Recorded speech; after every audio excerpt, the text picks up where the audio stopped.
Design is where aesthetics meets functionality, where beauty touches the surface.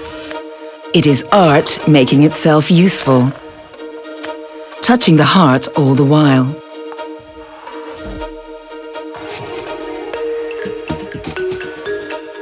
Individuality is what we want to offer. Uniqueness is what you make it. We see ourselves as co-designers of your design wishes. That's how we become partners in your success. Our origin is the book in which we turn the pages to read the future. Since we know where we come from, we also know where we want to go. Our products know it too. They want to find their way to you. Perfection is more than a claim to our skills. It is our way of showing respect for natural raw materials. Our way of bringing production and processing to perfection. Change has been our constant for 130 years, and we're doing it again. We change. We think ahead. We are open for new things, for inspiration, for innovation, and collaboration. Open for you, and open for you to create.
As A team IMPL globally aerospace ಆಗಿ ತುಂಬ ಮುಂದುವರೆದಿದ್ದೀವಿ. ನಾನು ಒಂದು 5 ಇಯರ್ಸಿಂದ ಕೆಲಸ ಮಾಡ್ತಾಯಿದ್ದೀನಿ. Management ಆಗಿರ್ಬೋದು, ಇಲ್ಲಿ technicians ಆಗಿರ್ಬೋದು, ಒಂದು ಸ್ಟಾಫ್ ಲೆವೆಲ್ ಆಗಿರ್ಬೋದು, highly qualified management, highly skilled technicians ಇಲ್ಲಿ ವರ್ಕ್ ಮಾಡ್ತಾಯಿದ್ದಾರೆ. ತುಂಬ ಕಂಪ್ನಿಲಿ ನಾನು ವರ್ಕ್ ಮಾಡಿದ್ದೆ, ಬಟ್ ಇಲ್ಲಿ ಥರ ಇರುವಂಥ ಸೌಲಭ್ಯಗಳು ಆಮೇಲೆ ಸೌಕರ್ಯಗಳು ನನಗೆಲ್ಲೂ ಸಿಕ್ಕಿರಲಿಲ್ಲ. ಇದರಿಂದ ನಾನು ತುಂಬ IMPL ಕಂಪ್ನಿಗೆ ತುಂಬ ಋಣಿಯಾಗಿರುತ್ತೇನೆ. ಈ ಕಂಪ್ನಿಲಿ ನಾನು 4 ವರ್ಷದಿಂದ ವರ್ಕ್ ಮಾಡ್ತಾ ಇದ್ದೀನಿ. ಸೊ ಒಳ್ಳೆ ಕಂಪ್ನಿ. ನಾವು ಹಳೆ ಕಂಪ್ನಿಲಿ ವರ್ಕ್ ಮಾಡೋದಕ್ಕೆ ಹೋಲಿಸ್ಕೊಂಡ್ರೆ ಈ ಕಂಪ್ನಿ ತುಂಬ ಚೆನ್ನಾಗಿದೆ. ಒಳ್ಳೆ ಗುಡ್ ಗೋಯಿಂಗ್ ಇರೋಂಥ ಕಂಪ್ನಿ, ಗ್ರೋತ್ ಇರೋಂಥ ಕಂಪ್ನಿ. ಸೊ ಮುಂಚೆ ಕೆಲವೊಂದು ಹಳೆ ಕಂಪ್ನಿಲಿ ಮಾಡ್ತಿದ್ದ ಪಾರ್ಟ್ಸ್ಗಳಿಗೆ ಹೋಲಿಸ್ಕೊಂಡ್ರೆ ಇಲ್ಲಿ ತುಂಬ ಕ್ರಿಟಿಕಲ್ ಪಾರ್ಟ್ಸ್ ಇದೆ. ಒಂದು ಚಾಲೆಂಜಿಂಗ್ ಆಗಿ ಇರೋಂಥ ವರ್ಕ್ ಇದು. Our mission is to become employer of the choice by motivating all the employees to reach their fullest potential, respect the expertise and contribution. Production support ಆಗಿದೆ, ಸೂಪರ್ವೈಸರ್ ಅವರೆಲ್ಲ support ಕೊಟ್ಟವ್ರೆ.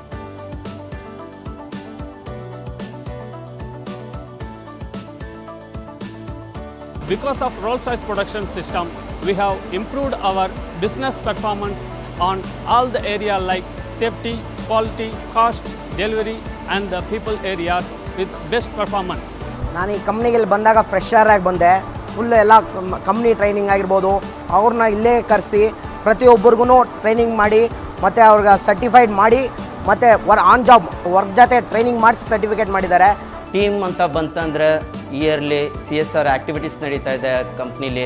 ಕಂಪ್ನಿಲೇ functions ಆಗಿರ್ಬೋದು, annual days, ಆಮೇಲೆ cultural activities, Dasara ಪೂಜೆ ಆಗಿರ್ಬೋದು.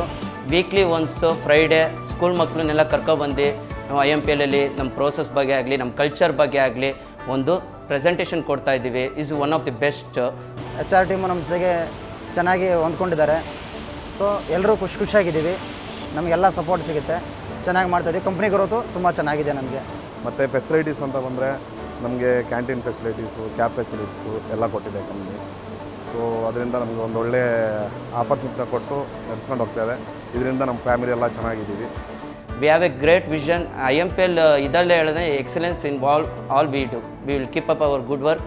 All the team members, staff have A great support in future also.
नई उमंग से भरा है आज भारत।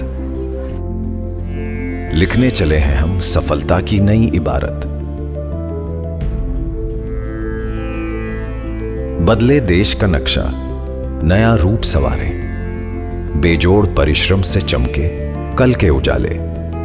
सफल भारत की नींव रखें, चलो देश बनाएं। एक नहर जो खुशियों की लहर बहाए, एक फैक्ट्री जो लांघे कौशल की सीमाएं, एक माइंड जो अंधेरे चीर रोशनी लुटाए। सफल भारत की नींव रखें, चलो देश बनाएं। एक एयरपोर्ट जो ख्वाबों को नई मंजिलों तक ले जाए, एक मेट्रो जो महानगरों का मनोबल बढ़ाए, एक हाईवे जो व्यापार को नए पंख लगाए। सफल भारत की नींव रखें, चलो देश बनाएं। केवल रेत ईंट सीमेंट नहीं, आशाएं जज्बात भरे हैं। हर निर्माण में, हर इमारत में कुछ कर जाने का इरादा है। एक जोश है नए भारत में। बेबाक बुलंद बढ़ते हैं हम, सुनहरा समृद्ध कल हमारा है। ये वादा आत्मनिर्भरता का है। टाटा हिताची, चलो देश बनाएं।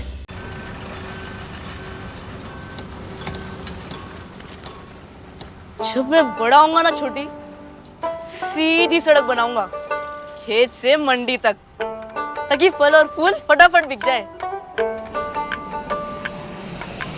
जब मैं बड़ी होंगी ना तो हर जगह एक एयरपोर्ट बनाऊंगी, ताकि तेरे फल और फूल मंडी से हर शहर तक पहुंचे। और जब थोड़ा और बड़ा होऊंगा ना तो एयरपोर्ट से मेट्रो बनाऊंगा, ताकि फल और फूल हर गली तक पहुंचे। और फिर मैं हर गली में एक दुकान बनाऊंगी जहाँ पे ये फल और फूल बिकेंगे।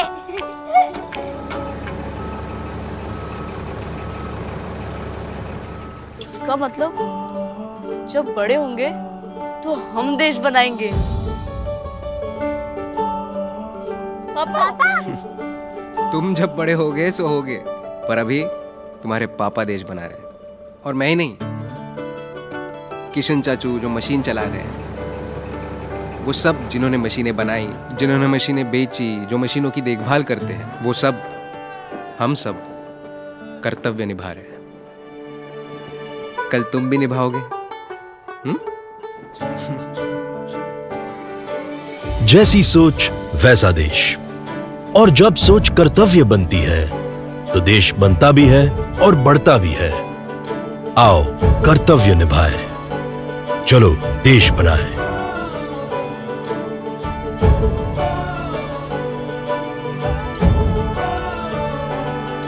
टाटा हिटाची, चलो देश बनाएं।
In today's fast-paced digital world, every second counts. But for many businesses, technology can feel more like a barrier than a bridge to success.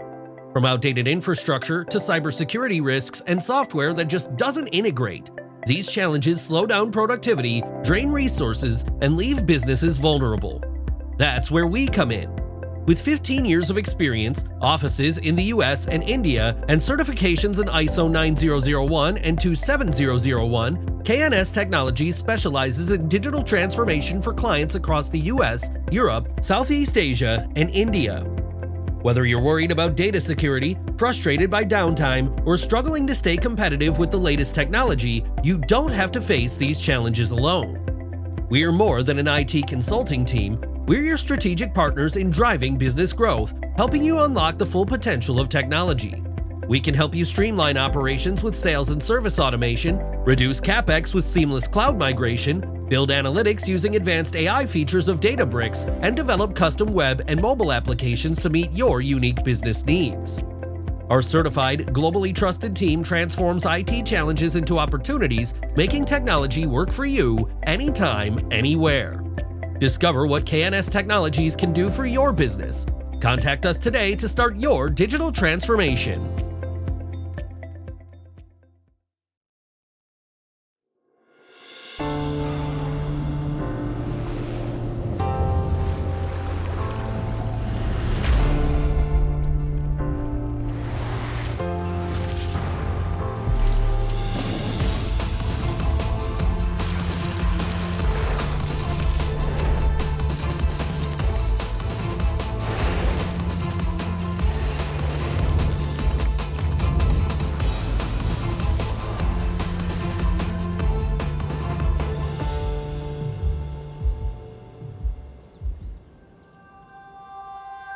We all want to enjoy a good quality of life.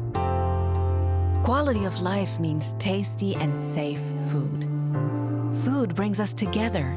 We're friends and family. We want to feel good about what we eat and drink. How do we make sure that a growing world population has access to healthy food? Quality of life means freedom, traveling to discover the world. How can we make our cars, machinery, and buildings more sustainable? How can we develop new technologies and solutions to contribute to a better world?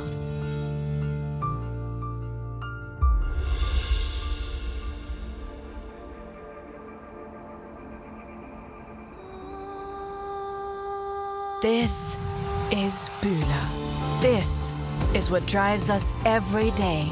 Collaborating in a global network to develop sustainable solutions to engineer customer success. An internationally relevant Swiss family enterprise. We develop the best processing solutions for food, animal feed, and advanced materials to ensure food and feed safety and high nutritional value. To protect the climate with energy-efficient technologies to make quality of life more sustainable. We are close to our customers. With around 13,000 employees in 140 countries, over 100 service application and innovation centers across 5 continents, we generate turnover of more than 3 billion Swiss francs. We share our knowledge with global training programs for our customers and a unique education system for our staff. We are a pioneer in employee development with global apprentice trainings and career opportunities around the world.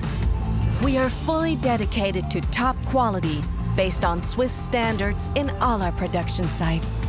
And not just today, but for 160 years.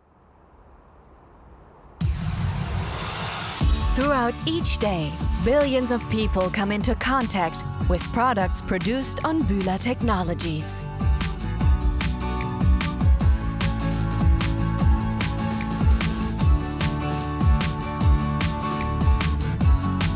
More than 60% of harvested grain worldwide is processed to flour on Buhler mills. Around 30% of rice worldwide is processed on our equipment.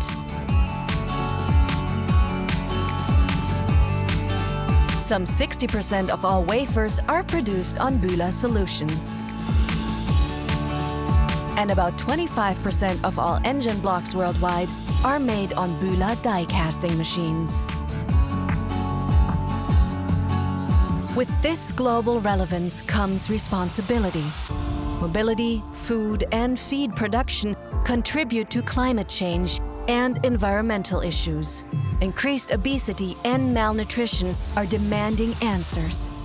To address these challenges head-on, we transform them into new business opportunities.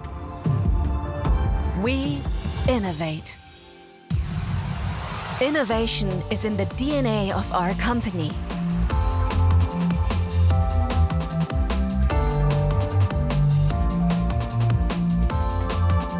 With our research into protein sources such as pulses, insects, algae, and cultured meat, we help create a sustainable food and feed industry for the growing world population. With our unique solution for producing battery slurry, we can reduce waste, efficiently produce batteries, and make e-mobility more accessible.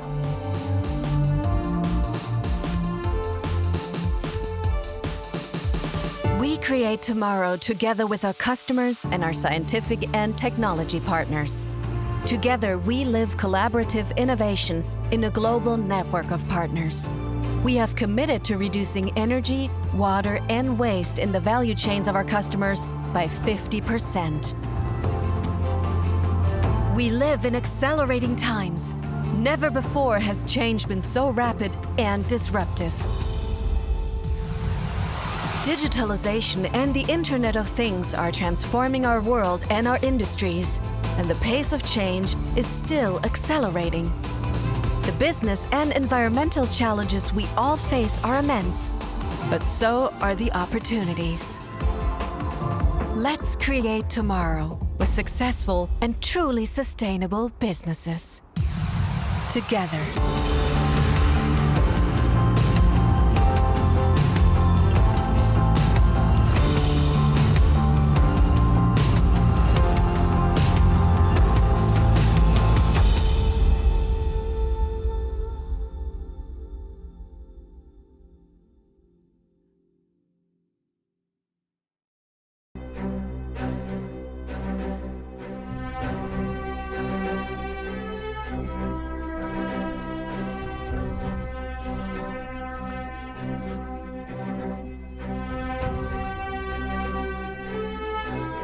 FANUC develops, manufactures, and sells products which contribute to factory automation. In addition, FANUC's IoT business establishes connectivity in manufacturing sites, and service activities support customers who use FANUC products.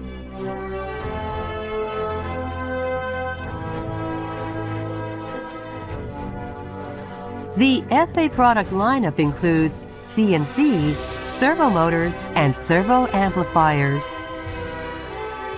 FANUC CNC systems support manufacturing in factories throughout the world. The FANUC Series 500IA is a CNC that was developed with IoT, AI, and digital technologies. The Alpha ID Series servo further enhances the performance of machine tools as well as being a low-loss power device. FANUC has a diverse lineup of servo motors, ranging from small to large models. FANUC has an abundant lineup of robots, ranging from the Delta robot with a payload of 500 grams to the super heavy payload robot with a payload of 2.3 tons. FANUC robo-machines consist of robo-drills, robo-shots, and robo-cuts. Robo-drills are very robust and are equipped with high-performance spindle motors. Robo-shots are electric injection molding machines which provide precise and stable molding.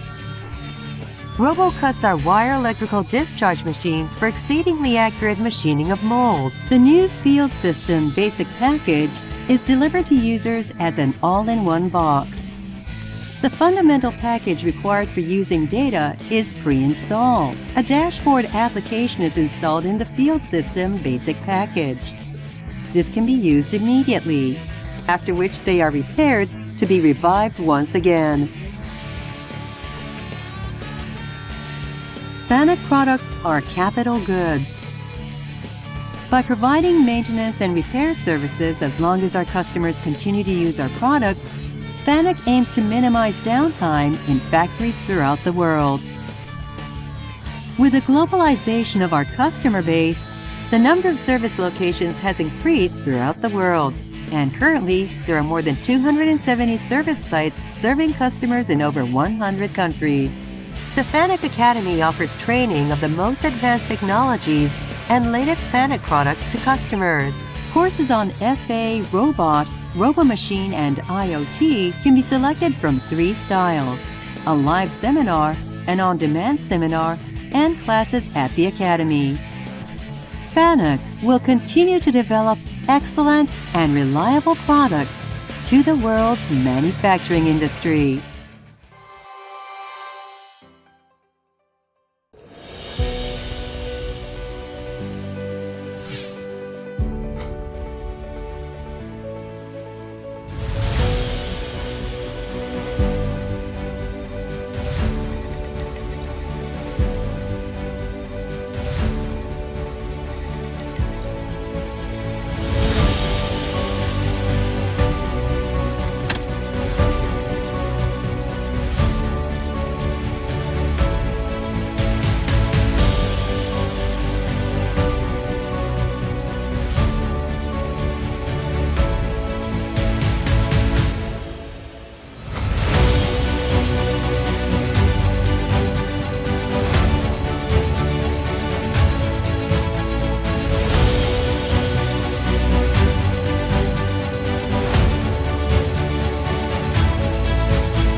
ಎಲ್ಲರಿಗೂ ನಮಸ್ಕಾರ.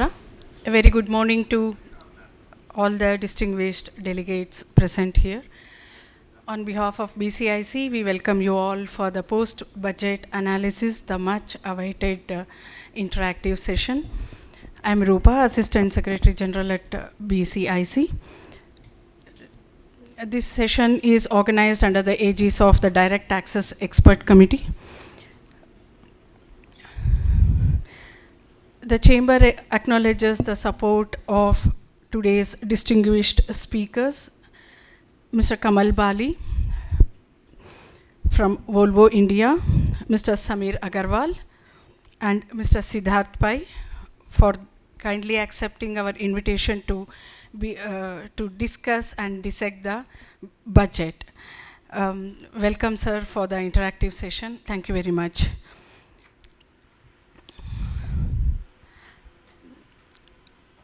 I now invite Mr.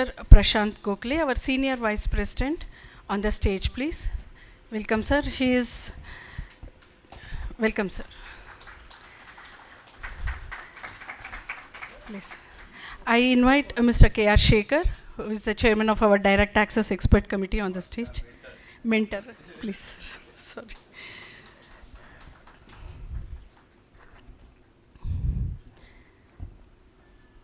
I invite Mr. Samir Agarwal, Group CFO, Manipal Hospitals.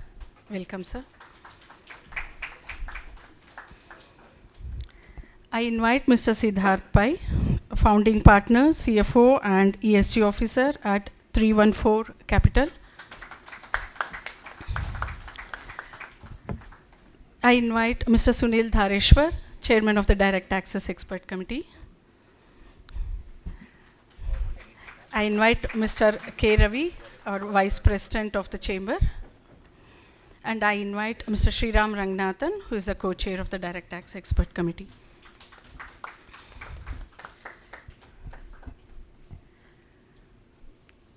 The Chamber also acknowledges the immense support of our annual sponsors who has been contributing to the activities of the Chamber. I now invite Mr. Prashant Gokhale to deliver the welcome address. Over to you, sir. Thanks, Roopa, and very warm welcome from my side. On this session, what we do it, and we eagerly wait, like the speech of Finance Minister, we also see that we eagerly wait to have this expert talking about this. So I am not the one who is expert in this, and I am not going to distribute or make any gyan out of this, but I run a business, and from a business point of view, I clearly see a couple of things. One, this budget is touched on the fundamentals on the ground level, being on to the agricultural side or even power sector, innovation and so on. And the most importantly, I see this as an entrepreneurial budget. Maybe my views may change after I hear from the experts, but it's my personal view that I see this as an entrepreneurial budget. Looking at that 1 lakh or 1 crore less taxpayers will be there in the country, it means at least 1 lakh crore less tax collection for the government. And if somebody wants to forego this, it means there is something big in mind to really forego this 1 lakh crore. So in that sense, I see it clearly, only simple way. I am not the one who is the expert and talking anything about it, but as I said, it's my personal opinion, and my opinion may change after I hear from these experts. But personal opinion is, I sincerely see this is the entrepreneurial budget, taken some courageous decisions to do that. And as I mentioned, I am not the one who can really say anything, but I will really now wear the hat of a student over here to listen from these experts.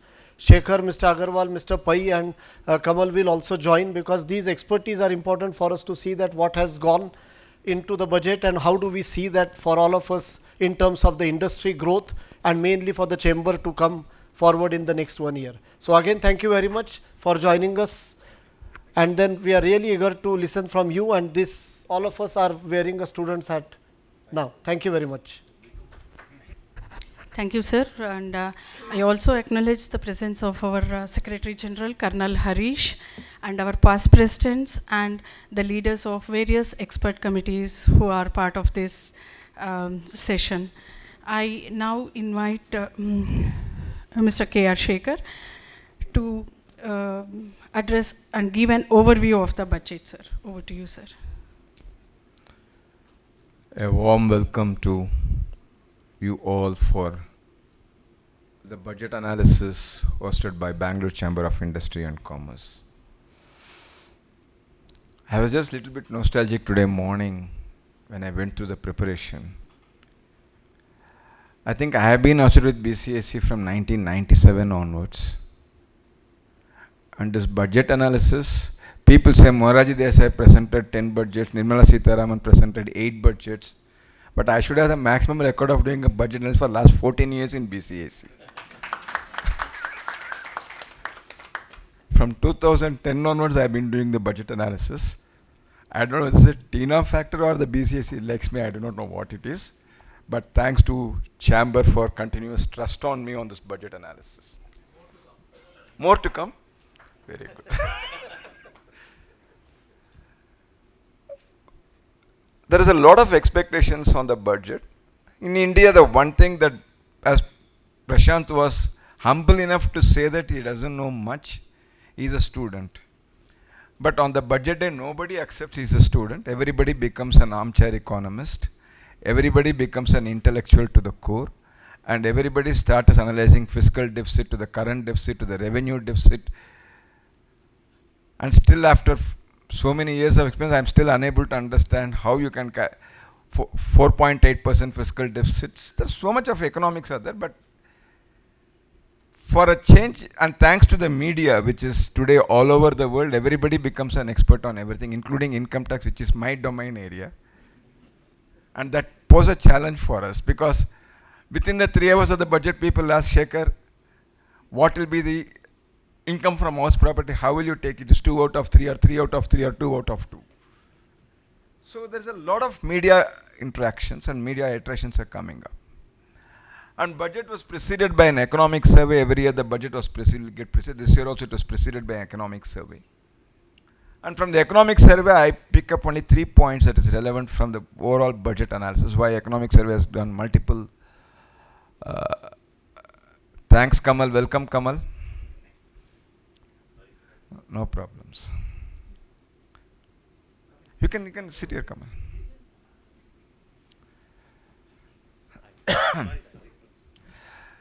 So from the economic analysis, economic survey, I pick up 3 points. Number 1, deregulation. What I would call the ease of doing business. That's very, very important. The second important point, which I have been having a view for the last 4 years, ever since the government reduced the rate of corporate tax for the new manufacturing companies to 15%. I have not seen much investment from the private sector,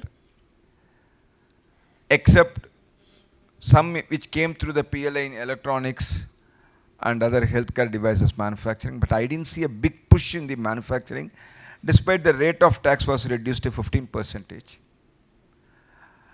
Until last year, even today is also there, but there's a lot of push on the infra by the government. There is a minimum amount of 5 lakh crore, 8 lakh crore, 11 lakh crore, 14 lakh crore. That is how the road infra was pending up. But I was having a view that there is not lot on demand but less on supply. Sorry, lot on supply but less on demand. And that was the view that I was having it. And the third important point that I picked up from the economic survey is research and development. And I have been having the same view even today. If India needs to propel to the next century at next level, we need to give a lot more thrust on the research and development. While we are giving a thrust on the research and development through what I call the government funding, but a lot more should be done on that sector. These 3 I picked up from the economic survey. Now, when I looked at the pre-budget expectations, I had only 4 or 5 clear expectations. I put it in my social media post.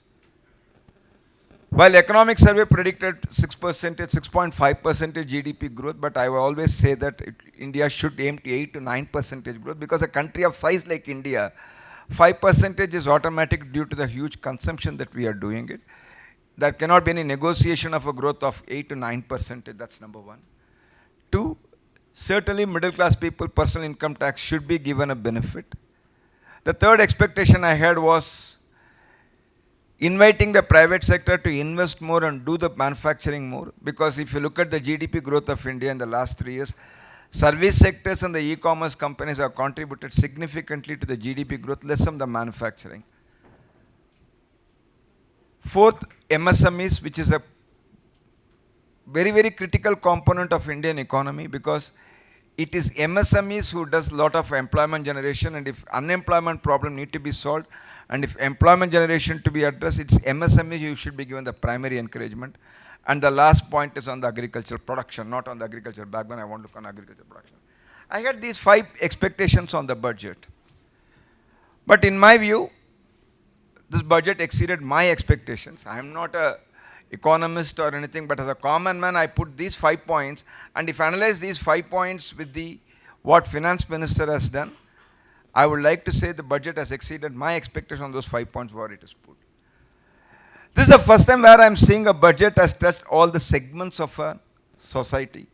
Starts with agriculture, then it goes into people, then it goes to MSMEs, then it talks about education, then it talks about tax reforms, and then it talks about what I would call the tourism and other sides. It touched about all the sectors. Well, somebody may comment, in fact, on the day when we finished our budget session on the BCS on Saturday, we had a debate amongst our office bearers, and me and Mr. P. and Vijay and Prashant, we were all taken a view. Probably this budget indicates a significant departure from the till last year. Departure only on one count.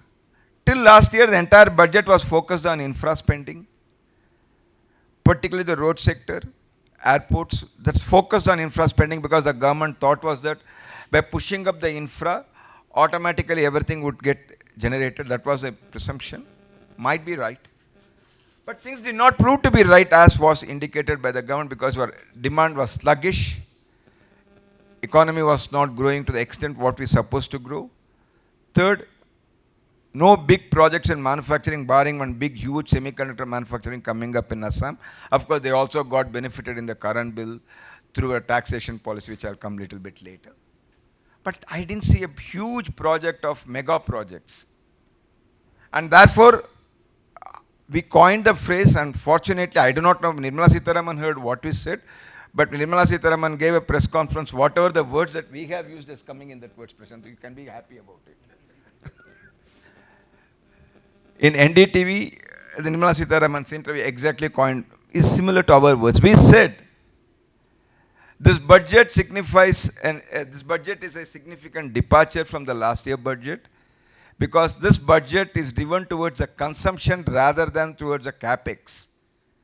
And the capex, the government has not stopped the capex will continue with an infra of 1.5 lakh crore for the states plus PPP model. The infra will continue, but this budget will get significantly influenced and by the consumption by which the demand will get generated. That is what we concluded.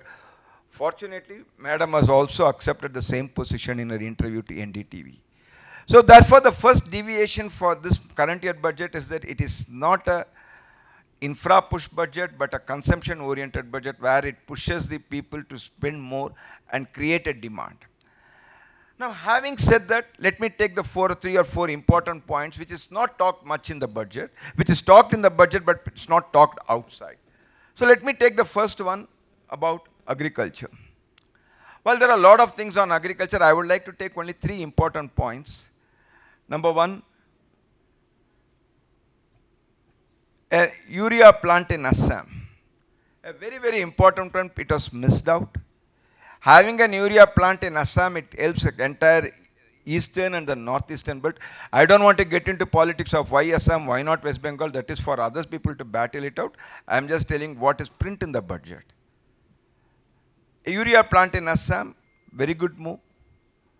Another political noise made, Bihar, Makana board, but Makana is a very important from the Bihar perspective because world's 80% of Makana is produced in Bihar. Nobody knows that. And in fact, BCIC, thanks to Mr. Ravi, we organized a Makana show sometime back, Ravi, no? We organized a Makana show also 2 months back. We also do this out of tax. We also do Makanas. We also do the food shows. We also do diversity file. So Ravi, in his, as a vice president, he organized a Makana show where farmers and all were taught how to grow Makana in Karnataka. But jokes apart, Bihar is the largest producer of makana, and therefore, definitely a board in Bihar could help them, the Bihar, because that's one of the most backward states. Third, increasing the hike in loans from the Kisan credit cards from 3 lakhs to 5 lakhs. Plus, there are various other thrusts. There is around 9 measures in the finance minister's speech on enhancing the agricultural production and the productivity. So, there's a focus on agriculture continues to be.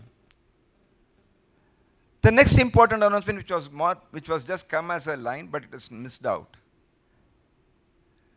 The India Post, which is one of the most highly networked in this country, is post office. And the government did revive the post office through the banks, as a post office banks. But this budget goes one step further, and if rural economy has to revive, and I'm very keen that rural economy should be driven, because otherwise every rural people will come into urban areas, with the result the rural population will get missed out. The rural economy has to get triggered, and this government focuses on reviving the entire India Post is into a logistics center to revive the rural economy and support the rural economy. That's a very important move for me as a person, because that kickstarts the rural economy and that kickstarts the revival of the rural economy. Third, MSMEs. And I would like to place on record the Bangalore Chamber of Industry and Commerce has been at the forefront of seeking various measures on MSMEs, starting from Parasuraman as the president, me, Ravindran, and now Vineet. We are all pushing for MSMEs.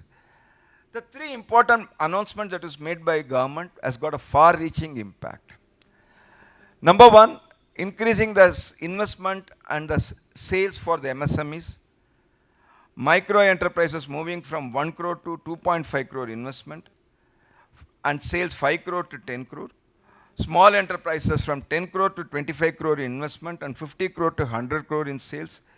Medium enterprises from 50 crore to 125 in investment and 250 crore to 500 crore in sales. Why I am saying these things is very significant is for 2 reasons. First reason, under the Income Tax Act, or even under the normal MSME regulations, every organization, every company who avails production or services from these companies should pay within 45 days, should clear the bills within 45 days. Otherwise, they will have a huge disallowance under the Income Tax Act. And under the MSME Act, they need to pay for any default or any delay in payments of this amount. Under MSME Act, they need to pay interest which is equivalent of the banker interest. That brings a significant liquidity push for MSMEs. Of course, Prashant and me were talking in the morning along with Sunil. If people started, whether the companies will continue to engage MSMEs with 500 crore limit, there's no other choice for the organizations to engage this, because your turnover of medium enterprise goes up to 500 crores.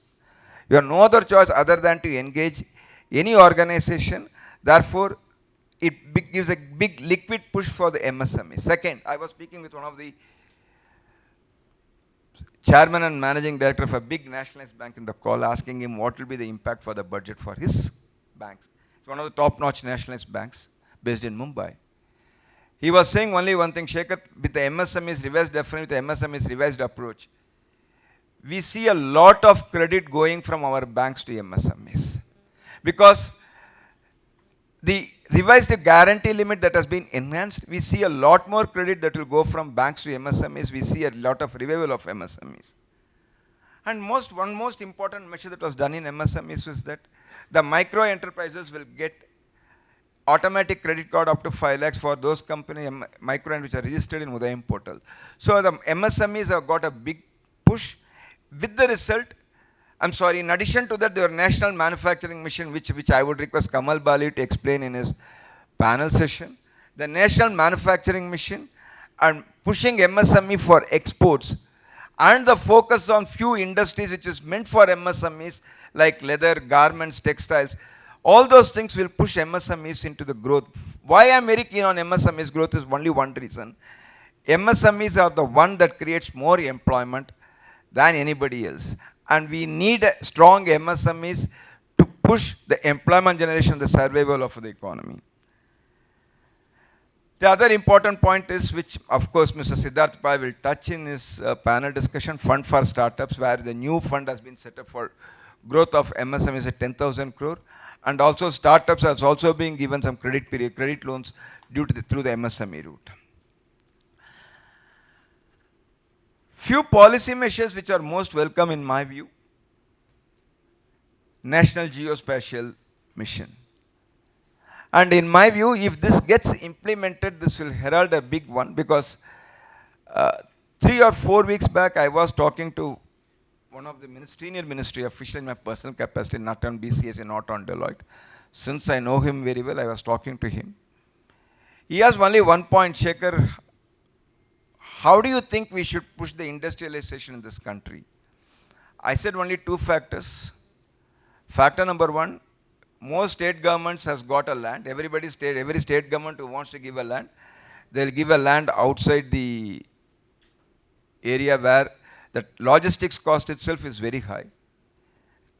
And second, the land registration in each and every state is a big challenge. So he asked me, Sekar, what is your thought on that? I never knew that this is going to come. I only said that with the kind of technology and the drone technology that the government has got at its disposal, satellites at its disposal, you can create a technology framework by which every state should participate in the land registration. The revenue automatically goes to the states. The central government should not take the revenue. Automatically the stamp registration, everything should go to the revenue. But they should participate in the technology platform through which any person who is sitting in Delhi can register the land buying in Bangalore without coming into the Bangalore Register Office. Only through a technology you can enable. That would be great. He said, Sekar, can you give me a concept paper? It is very good. I said, I will do it. But this National Geospatial Mission, what is set up, what is proposed, is meant through a drone technology completely identifying the land records, urban land records, and everything identifying that. So this is a great initiative in my view. The second important one, it is a welcome move for GCCs. First time a government has accepted the global capability centers are very, very important, very critical for the growth of this country, and national framework for GCCs setting up in Tier 2 and Tier 3 cities. That's also a very good policy measure. The 2 other important policy measures are fast-track merger of companies. Today, one of the big challenges of the companies merger is the amount of petitions pending with the NCLTs. And NCLT has got its own suite of time. You need to go to multiple bureaucracy and then get a no objection and come back by time. It takes time. The government is setting up a fast-track route and easy disposal of all the mergers through NCLT. And the last policy level measure, which I am very happy about it, high-level committee for regulatory reforms and non-financial reforms for ease of doing in business India. These 4 are the important policies which I would welcome. Now I'll come to my favorite on tax matters. Everybody will talk about personal taxation. I am not going to speak last like finance minister. I'll go upfront on that. The 12 lakhs of exemption or limit that has been given is the most important one. Now, if you took at it 75,000, you got a standard deduction, then 12 lakhs up to 12 lakhs 75,000 rupees, you don't have to pay tax. And if you are contributing to NPS another 40,000 rupees, 13 lakh 15,000 rupees, you don't have to pay tax. It is not a direct exemption, it comes through a rebate. Therefore, the people who are making a gain on capital gains or other ones still will have to pay taxes. They will not get this 12 lakhs benefit, but it is only for salaried class. And I saw in FAQ, it's a very detailed FAQ, the amount that would come on account of this is going to be 1 lakh crore according to the estimates. Now, people can ask, Sekar, 1 lakh crore, will it come into the supply, then is it going to spend, or it's going to increase the consumption, or is it going to go to stock market? Or somebody today wrote an article in the Economic Times, if I'm right, 30% of the money will go to restaurants, 30% of the money will go to travel, 30% of the money will go to some shopping. So essentially 10% only will come into the market. That is what the person's prediction. I am not going on 30-30-30 route. The way I looked at it is very simple philosophy, economics. If it is 1 lakh into the system, the multiplier effect is 3.5 to 4 times in any way. If 1 lakh crore is coming into the system, the multiplier effect is 4 lakh crore. My good friend Parasuraman today morning argued with me, Sekar, what is 4 lakh crore compared to 12 lakh crore of infra spent? How it is going to correlate? In fact, Parasu, the same point was also examined by the gentleman in ET article today. And he said, the quotient of infra spend is much higher than the quotient of consumption. While on a perimeter, one may think like that, but I have a different viewpoint. Viewpoint number one, I don't think everybody will go into hotels, restaurants, because whether you give 1 lakh crore, snatch away 1 lakh crore, people go to hotels, will continue to go to hotels. You go to Rameshwaram cafe, you don't have space to even stand in the queue. So people will continue to consume idlis, vadas and dosas. This is not going to add up any consumption. Second, stock market.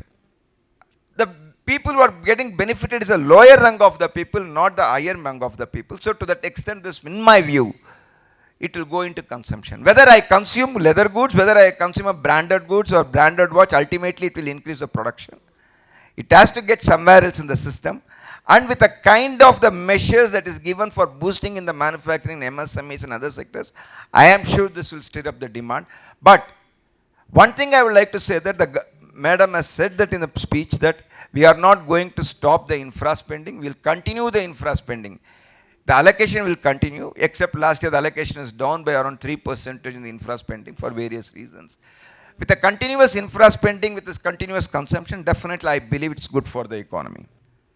The second important point which did not get noticed is on the gift city in Ahmedabad.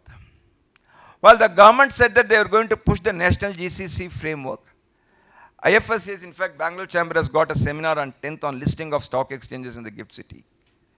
Of course, Siddharth Pai is also speaking in that. I am also speaking. But leave alone the speaker's side of it. The amendment that is made, one of the critical amendment that is made in the gift city in the current year, of course, it has got extended to 31st March 2030. The benefit can go up to 31st March 2030. One of the important amendments that is made in the gift city is that the companies today, under the existing law, if the companies are having any treasury operations within the gift city, that means a treasury operation, let's say there's a global company, has got setting up a subsidiary and it manages the treasury operations. Normally in a treasury in our language, what is called pooling of cash.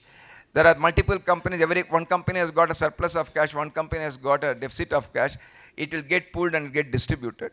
The issue of deemed dividend was there under the Indian law.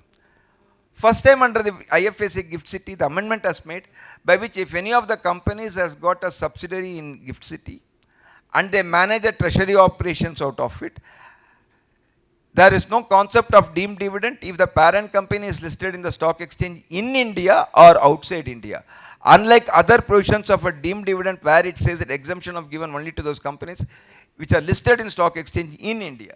First time this sort of a policy measure is coming up, and that shows the government intent is very, very clear to make the IFSCC is much more popular. And when you are inviting all the companies set up at treasury operations, that would help in a long way to stabilize various aspects of the economy. Then the third important aspect which I would like to mention is about the transfer pricing. It's a very good measure. Where on the administrative side, today we had 1 year of transfer pricing assessment. The government wanted to make 3 years of a transfer pricing audits, by which through an option you can excite it so that your procedural issue on the TP audits will come down. However, there's a corresponding amendment that need to be taken 147, 143 for that I'm doing it. Charitable registration, there is also a welcome amendment where it has gone from 5 to 10 and 3 to 5 years. The most important amendment, which I call a semiconductor amendment. There's a one big semiconductor unit coming up in Assam. Of course, there are other two were supposed to come, but I do not know what is the status of that. If any global company is providing technology or a supplier for the semiconductor units, and definitely the global company will be subject to tax in India on account of a permanent establishment or on account of a business connection, or that fees for technical service will be subject to tax in India. The government has introduced the presumptive taxation exclusively for those companies who are providing support to electronics manufacturing, including semiconductor, by which 25% of the amount that is received will be deemed to be the profits and gains. And that 25% of the amount that is received as profits and gains will be subject to tax. That is 40% of 25 is 10%. That means 10% of the amount received by the foreign companies who are providing services, supplies to foreign companies who are manufacturing semiconductors in India will be subject to this. Good amendment. Startups, benefit has been extended up to 2030s. First time I'm seeing normally in the budget they will say extend 24 means 25, 25 means 26, 26 means 27. Everything will go only 1 year. This is the first year where I'm seeing the finance minister startup, it has gone up to 31st March 30. IFSCC gone up to 31st March 30. That means for the next 5 years, of course the next election due in 29. So if subject to the next government what's coming up to 2030 you are guaranteed on IFSCC and startup. That means if any startup is starting manufacturing or producing or providing services from now till 2030 you will get the benefit. Rationalization of TDS and TCS, various limits have been liberalized. And again I would like to compliment Sriram and Sunil because BCIC was at the forefront with the Ministry of Finance where there is a consultative committee was constituted. And we gave various recommendations on TDS and TDS in last year. Last year some of the amendments proposals were accepted. This year the last one also got accepted. One important amendment for senior citizens where that no TDS for income up to 1 lakh in case of TDS for senior citizens, a very welcome amendment.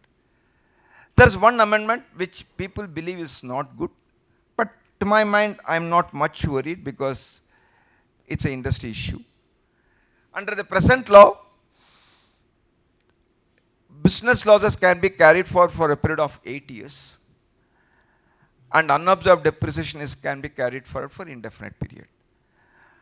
But normally what happens when the companies do amalgamate, the question of whether 8 years will take from the year in which I incur the loss or the 8 years should take from the year in which I get amalgamated. There were views that stating 8 years should be taken from the year of amalgamation, not from the year of losses. That means you get a life for the losses for every 8 years. 7th year your loss is getting, you amalgamate, you get another 8 years. So that sort of view was taking around. But this year there has been amendment has been made by which the 8 years period is coming only from the year in which the losses incurred, not you don't get a fresh leaf of life for 8 years.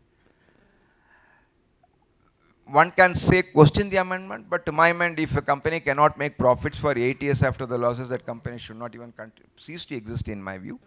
Therefore, this is a okay amendment, nothing, no shaking thing, no revenue loss, no revenue gain. It's a clarificative procedure in terms of a clarification. Now I analyze the broad perspective, but let me just give my final comments before I hand it over to Sriram moderator. There can be multiple areas this budget should have touched there, budget should have touched it, budget should have touched it. There can be multiple debate points.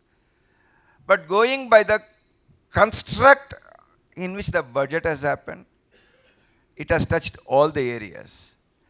You've got a Heal in India, health tourism, you've got a cultural tourism, and more important, a 1 lakh crore is being set apart for digitization of manuscripts, the traditional manuscripts.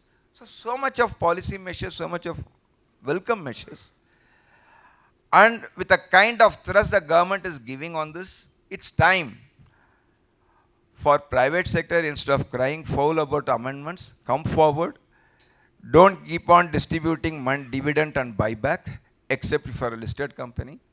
If you are a closed legal company, use the money for expansion, set up a manufacturing plant and create employment. That is a lesson which I would like to put it to the private sector. And the government has done the best, and it's time for us to work with the government to make sure that India becomes most attractive and manufacturing. The last but not the least point which I said consciously, on R&D. We have not done much on R&D.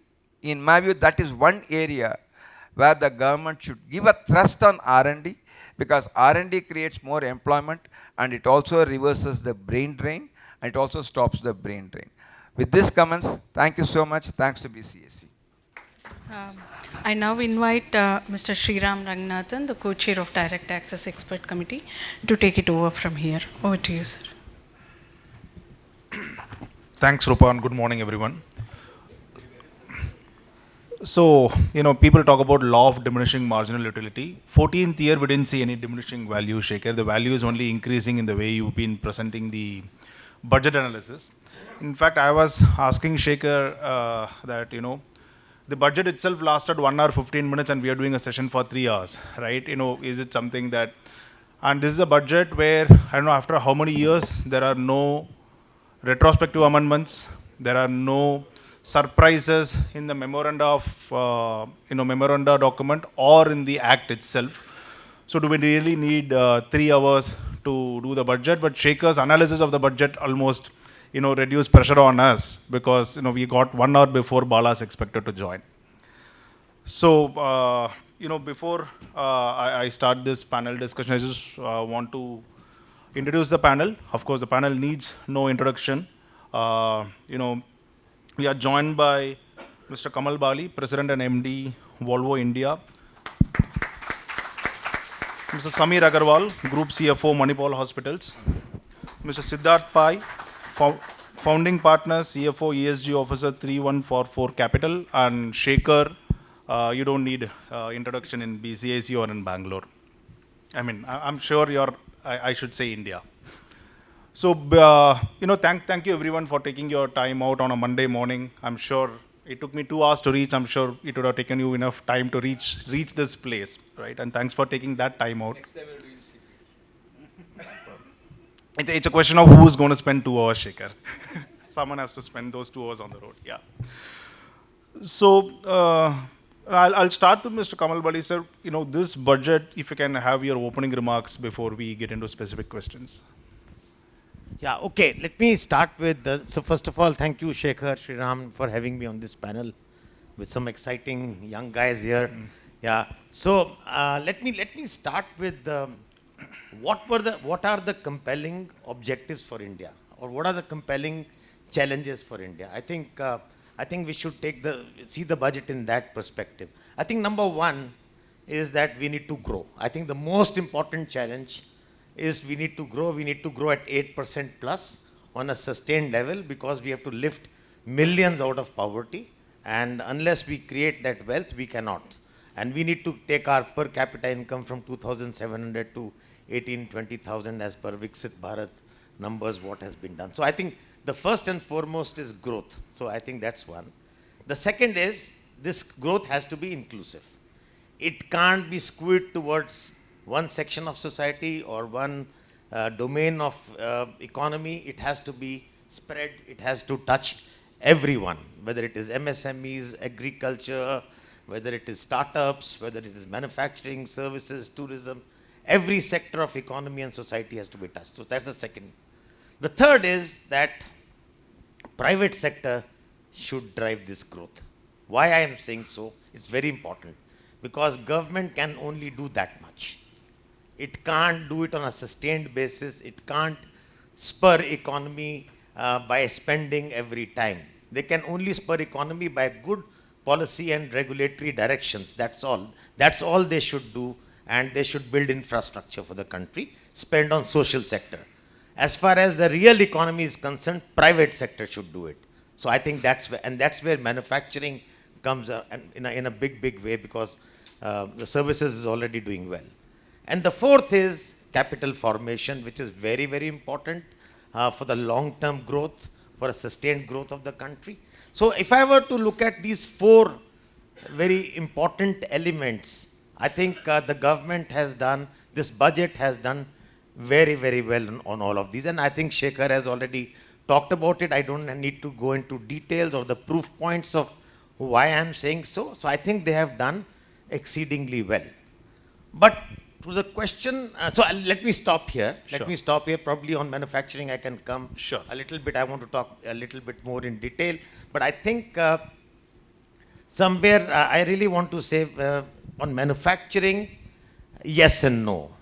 Why I say yes, because whatever government can do or should do, they have done. But manufacturing has a very, very fundamental issue in India. And I will talk a little bit more in detail. Maybe Parsuram will also support me when we talk about that. The needle hasn't moved in the last 20 years in our manufacturing mission. We continue to be between 13 to 17% of GDP in the last 20-25 years. Manufacturing somehow is not getting the kind of traction that it needs, and therefore it is not just budget There's only that much a FM can do on the budget. I think it's a whole India, Team India has to really think about it as to what are the challenges with manufacturing, how the national manufacturing mission will help, and what we need to do. And I will come to that maybe in the second round. Sure. All right. Thank you. Yeah, sure. Thanks, sir. Mr. Siddharth, can we have your views specifically on the startup ecosystem? I think this is one of the first budgets where people are far better coming out of the budget than they were going in. I think that itself is, and Sekar, in your 14 years of analyzing the budget also, there are very few budgets you can think of where this has actually been a central point itself, for that matter. Now, I think with this particular budget also, for that matter, the emphasis given by the government on MSMEs, and startups are a subsector of MSMEs, if you ask me.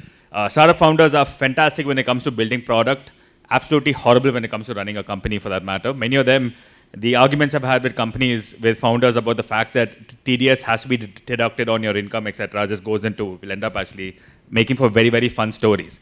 But I think what startups end up actually representing in India is the fact that people can, if someone's actually driven by an idea, there shouldn't be any regulatory barriers to them actually executing that idea.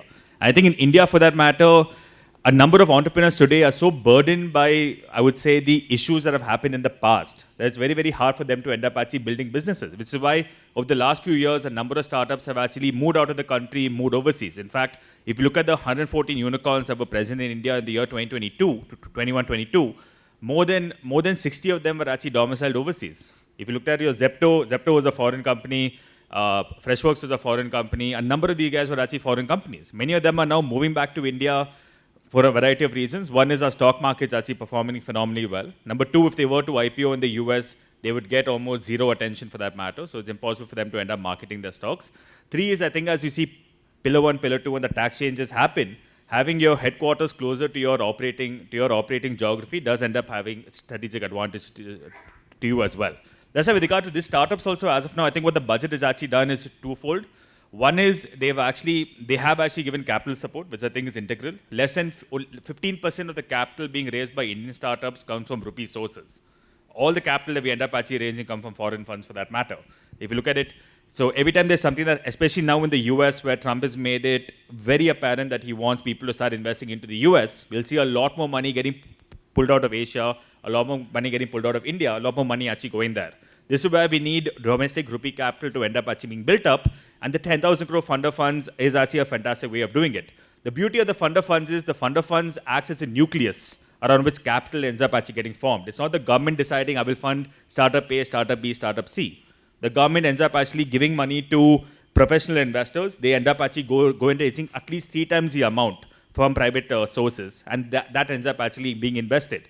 I think the IRR for the SIDBI funder funds has been about 21%.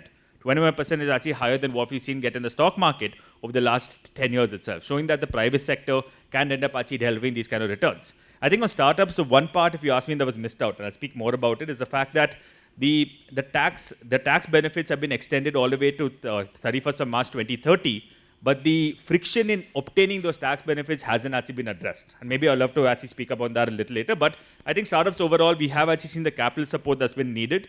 Investors managed to get clarity, which I think is essential for the kind of industry we end up operating in. There's always this debate about whether what investors do constitutes capital gains or whether what you do constitutes business. We've had patchwork of legislation, case laws going both ways, etc. FBI's got this clarity in 2014.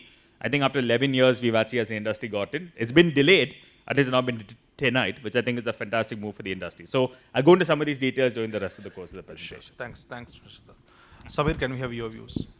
Yeah, thanks, and thanks to BCIC, Sekar, Ranga, for having me on this stage with the esteemed panel here as well.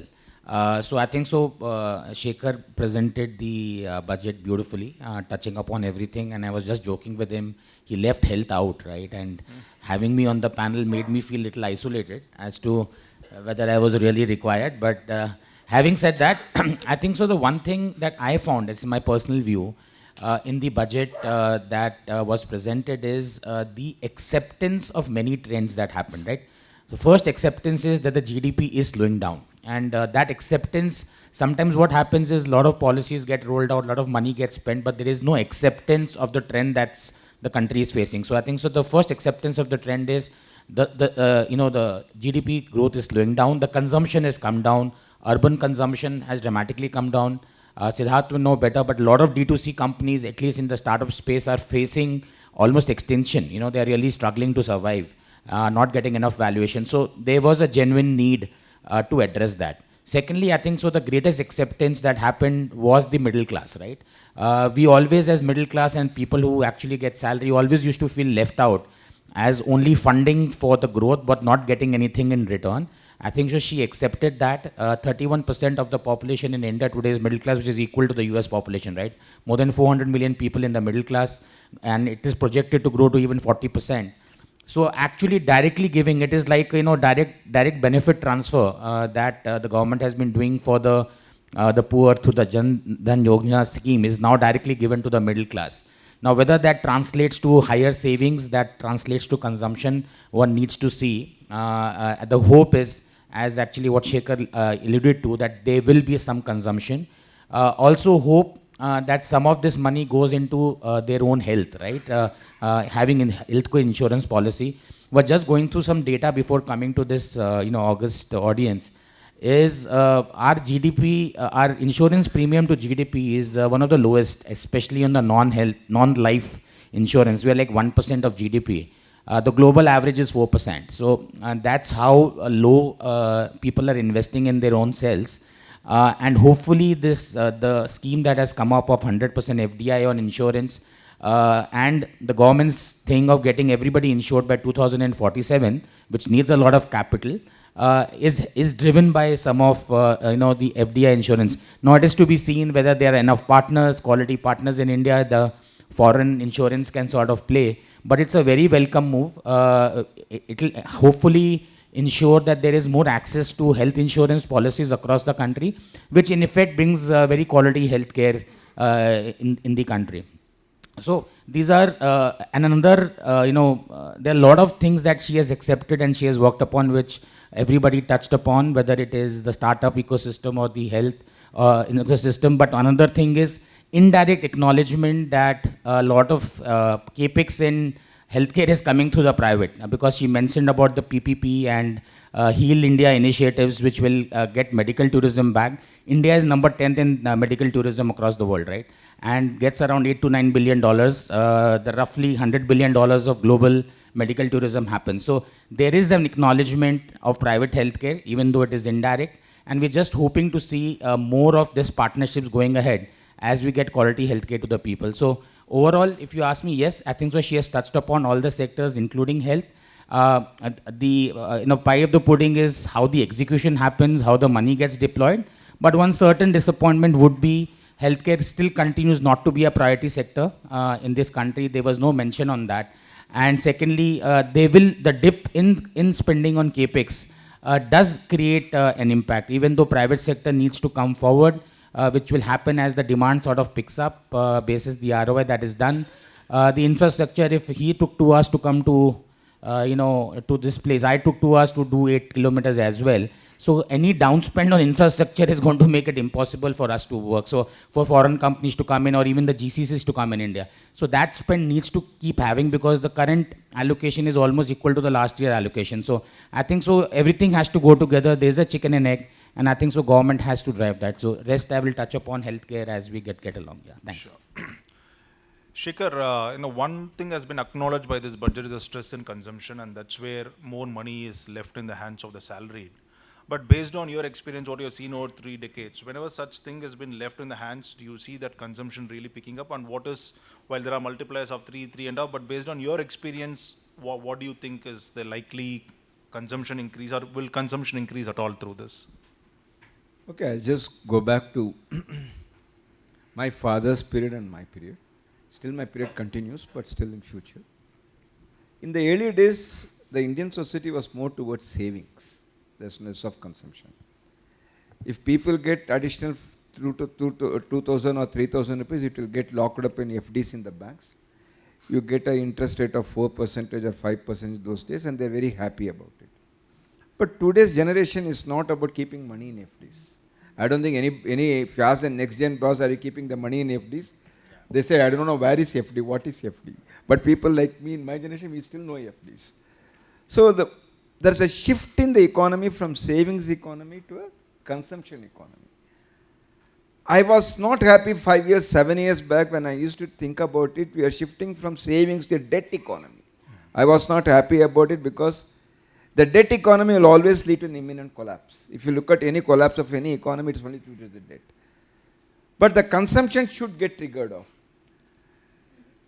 And if you look at it, in the last 20 years, we never had this sort of a huge tax relief that has come in, except in when VP Singh was the finance minister, where the gift tax was abolished, the entire tax rates brought down from 65% to 35%, and Manmohan Singh further brought it down.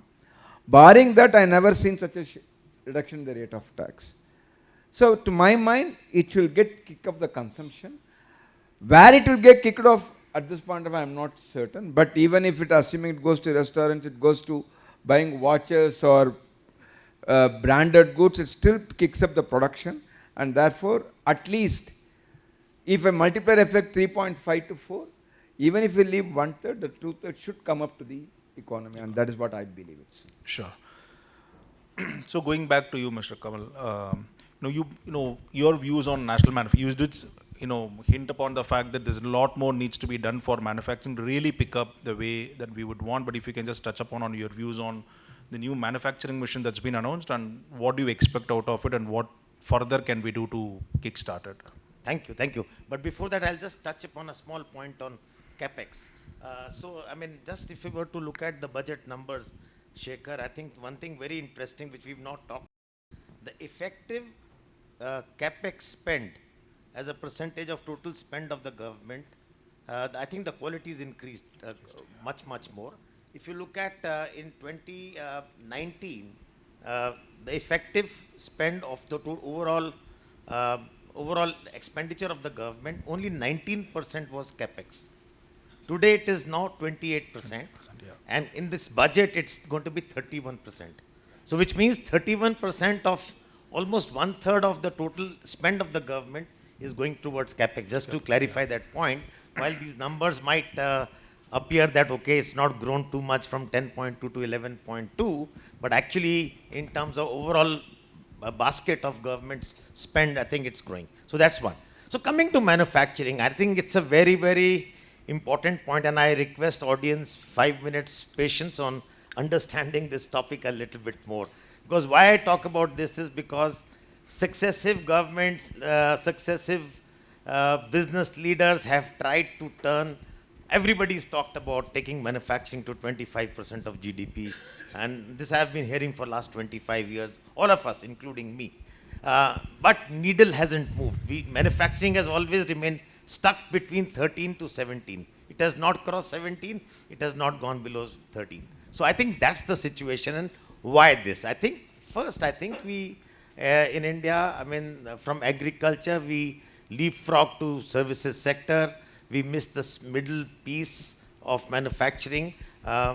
We gave the lead to China in the 80s, and I think manufacturing, other than the automotive sector, I think manufacturing remained a far cry for most people, because everybody thought, and with this new generation as coming up, with India really doing so well in services and software side, I think the young generation loves it, and I think more and more accent towards services. Nobody wants to look at manufacturing. So that's one very, very important point. I think culturally, manufacturing is not a glamorous area to go in. I think so that's something which we need to know. I think that's one.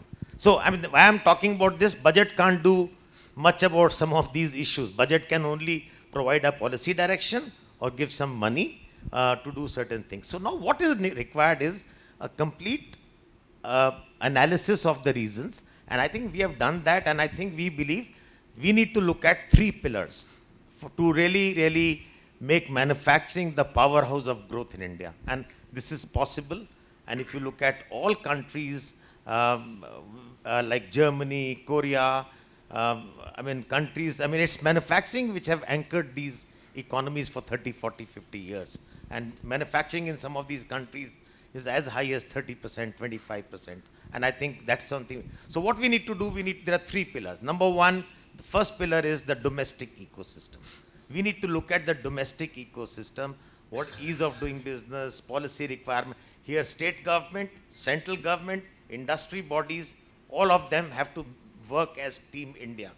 Domestic ecosystem in terms of the whole ecosystem of availability of land, water, resources, all of that, cost of capital, all of that has to be seen, and I think that's something, availability of future-ready manpower for Industry 4.0, Industry 5.0. So I think that's one pillar where we need to all work together. And how do we work? Industry bodies will have to take a lead, and as part of the national manufacturing mission, it should be done.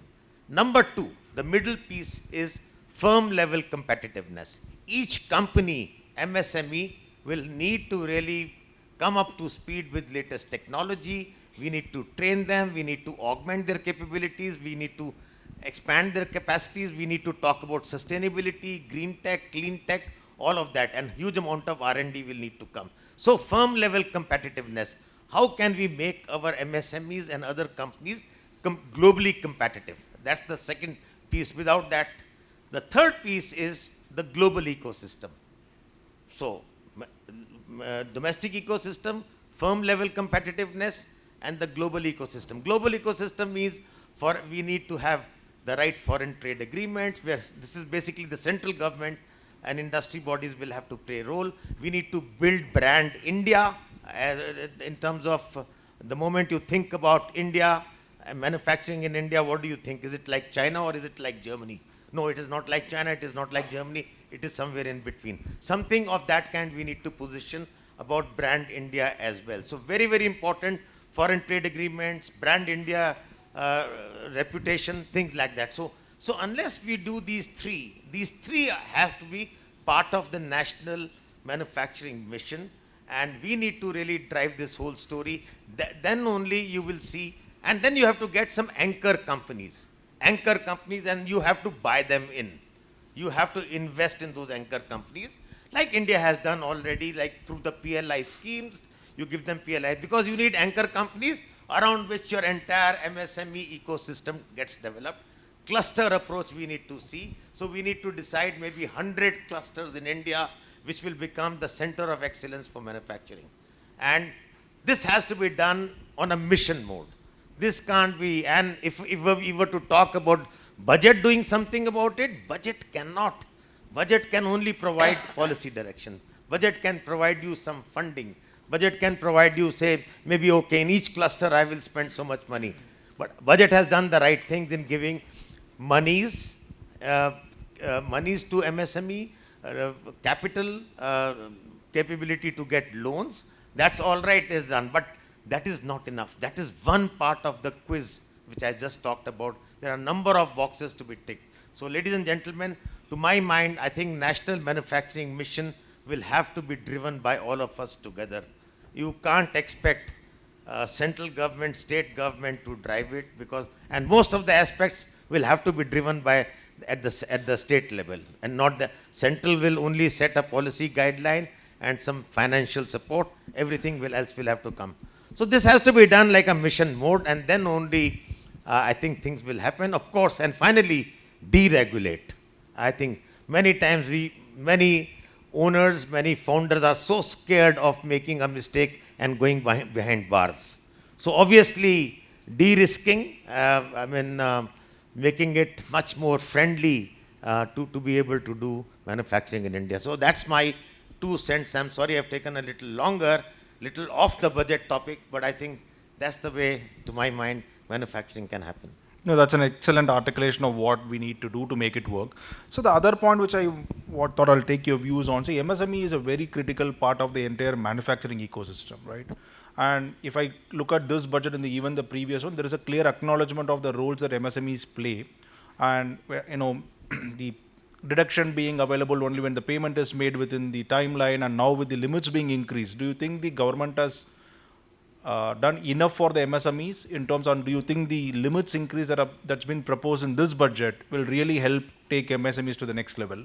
No, I think it definitely help, but I think my point still remains. I think it's a number of things. It is the capability, it's the mindset on quality, it's the mindset, it's the right connect with the right customers.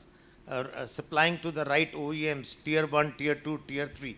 So I think obviously that support is required. Capital support is one of the very important keys, there is no doubt.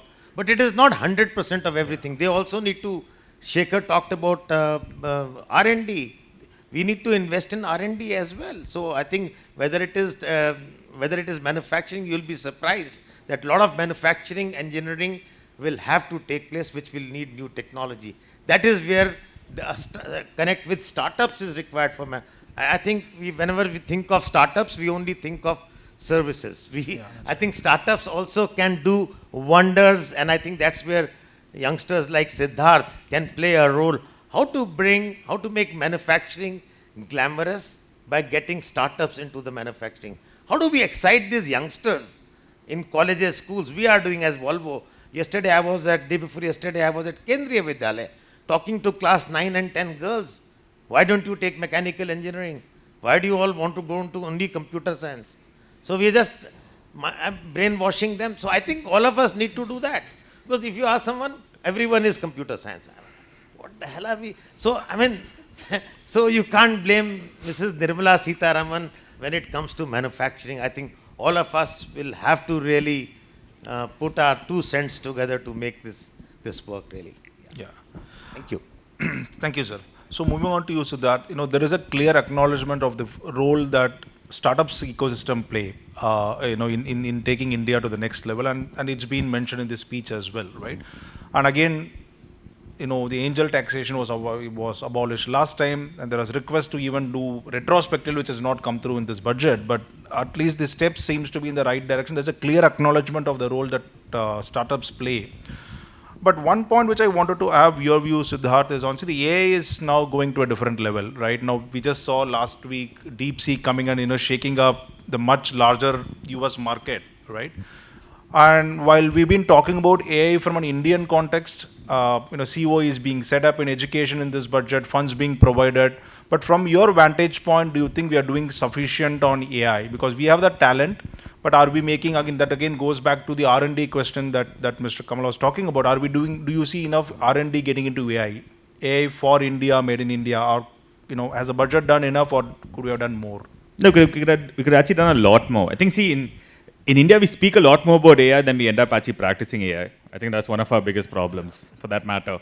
And all of this goes, even for AI for that matter, most algorithms are open source. They depend on 2 things. They depend on compute, they depend on data. Correct. India for that matter, we just got the data privacy bill coming in now. Some of the rules have also come out.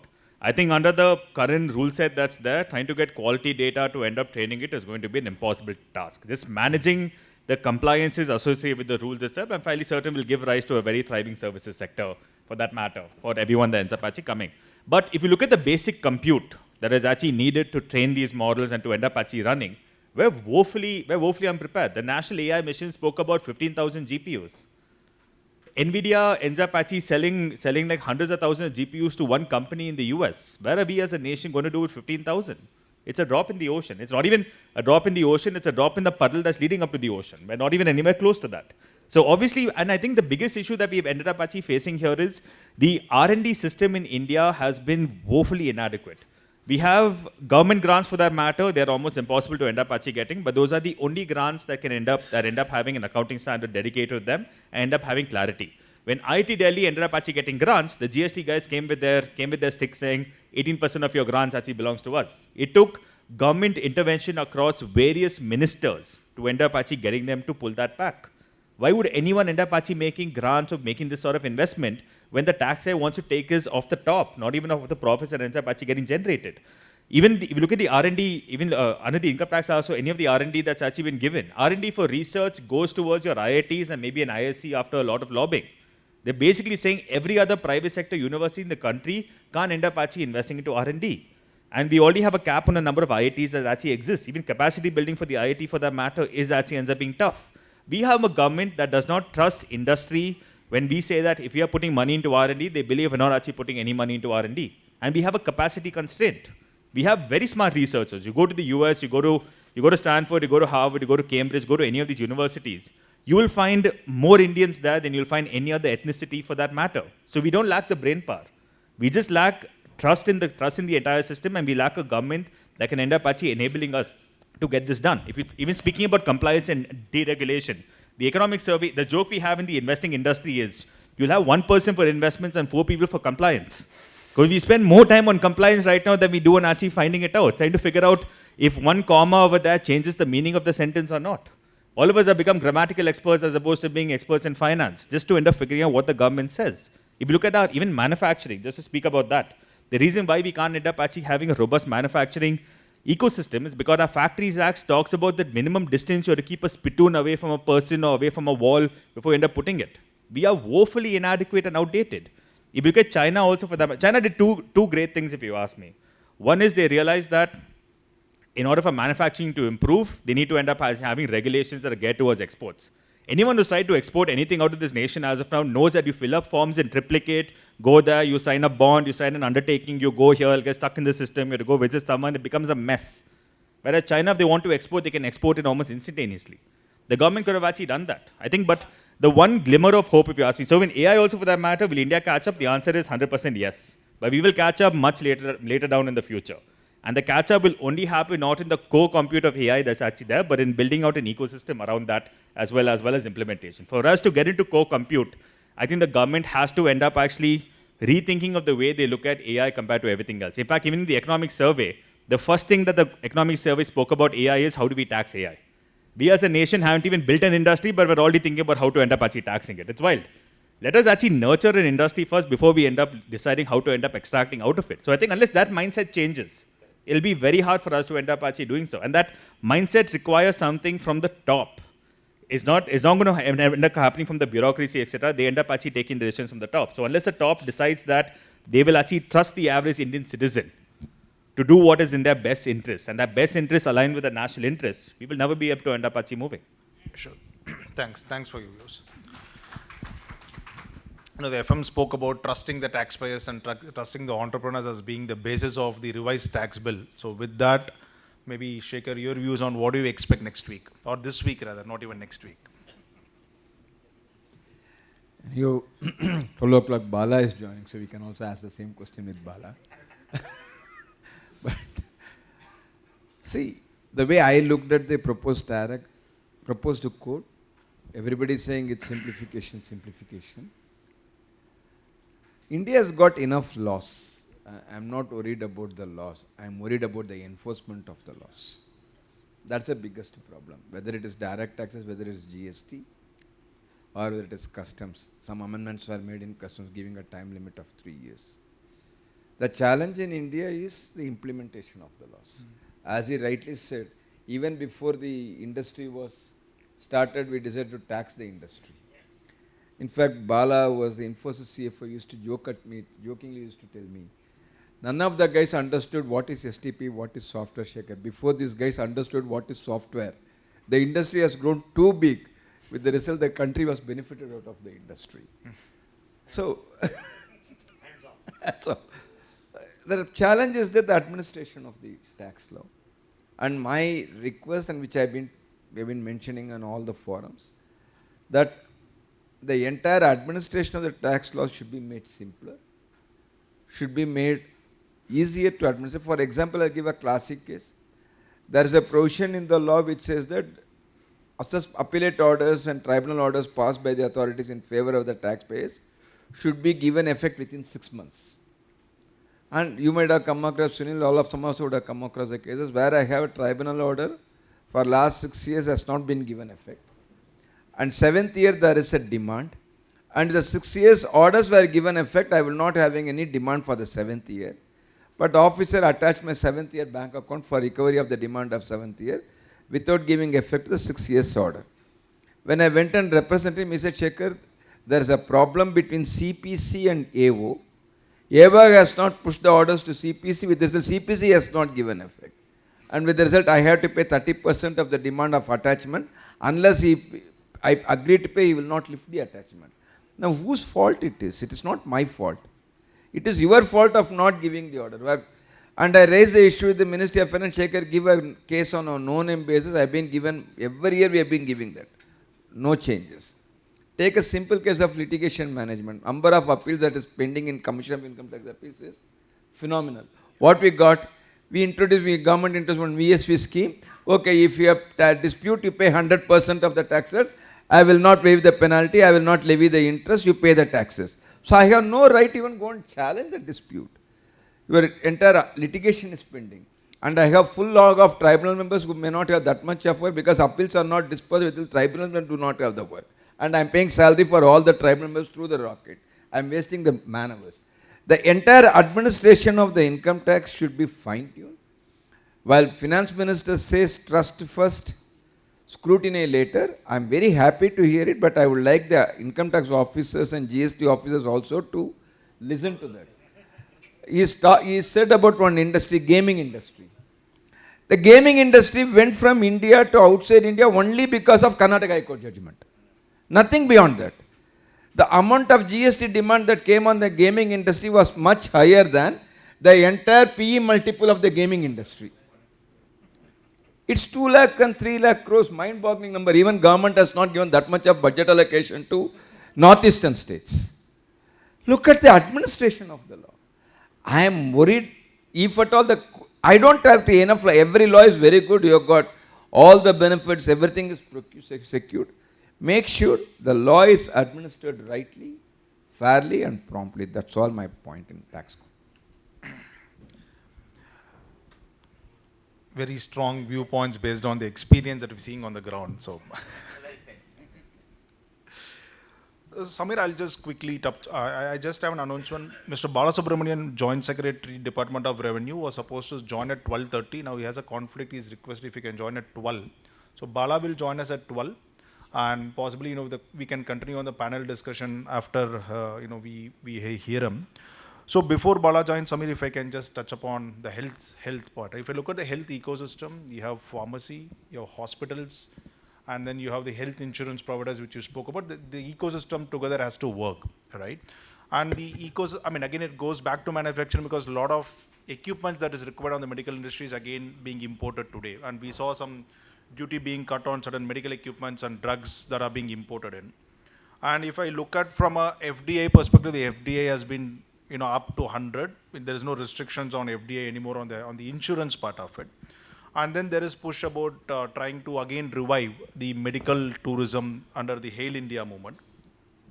With all these things put together, do you think have we done enough for? While we may not have done enough, but have we taken enough steps in the right direction to bring focus back to health? Thanks. Yes, and a very strong points from on manufacturing, startup, and of course from Sekar. On health, I think so, even if you look at from an allocation standpoint, and it's not about crying, it's about when you allocate a number, the number actually gives you a story on the priority that the government, as I was telling in the first part, health is still not a priority sector. What does that mean? So you are not a priority sector for getting lending from banks. You are actually become like more of an infrastructure company because you're setting up, I'm specifically talking about hospitals. Now, given that this country is woefully short of beds, we are 16 per 10,000 beds as per some census, which is the WHO standard is 30, so it's half of that.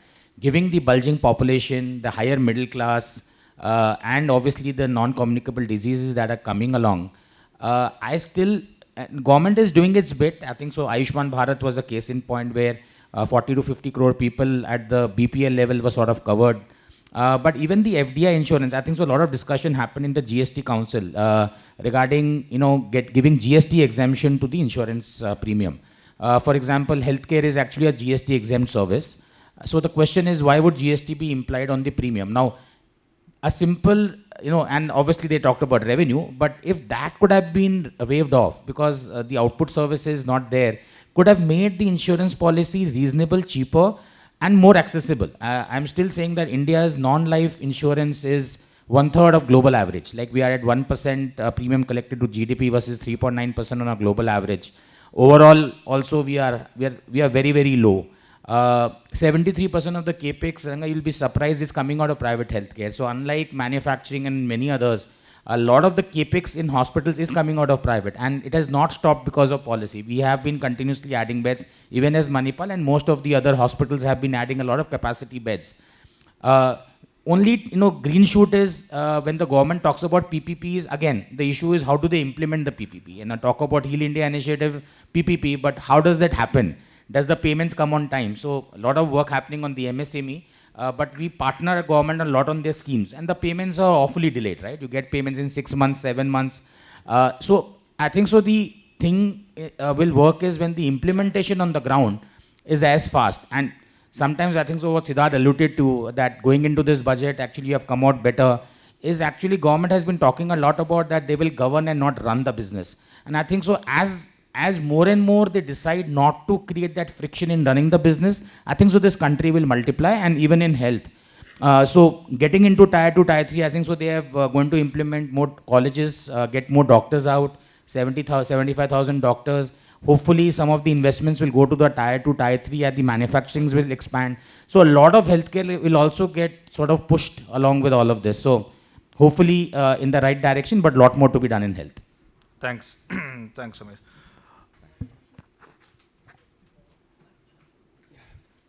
I just want to pick up the last question. You talked about the PWD.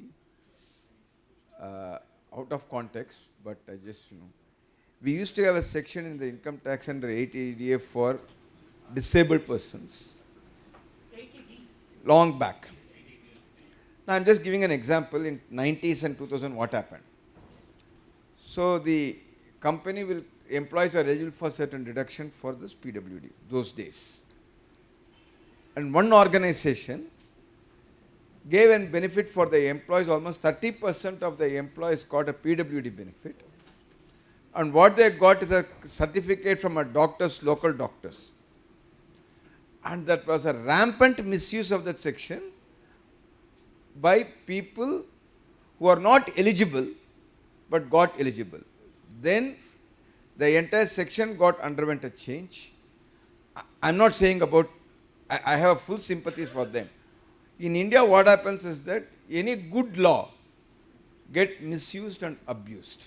But one point I want to ask. Nowadays, government is providing UDI, Unique Disability ID card, that is linked with Aadhaar. We can try that. What we will do is that, sir, in chamber memorandum, we will take it this point. Definitely we will consider it. But what I'm trying to say is that this got misused. Currently with technology, we can do that. Definitely we will try that. So we will take it. Yes, sure. Thank you.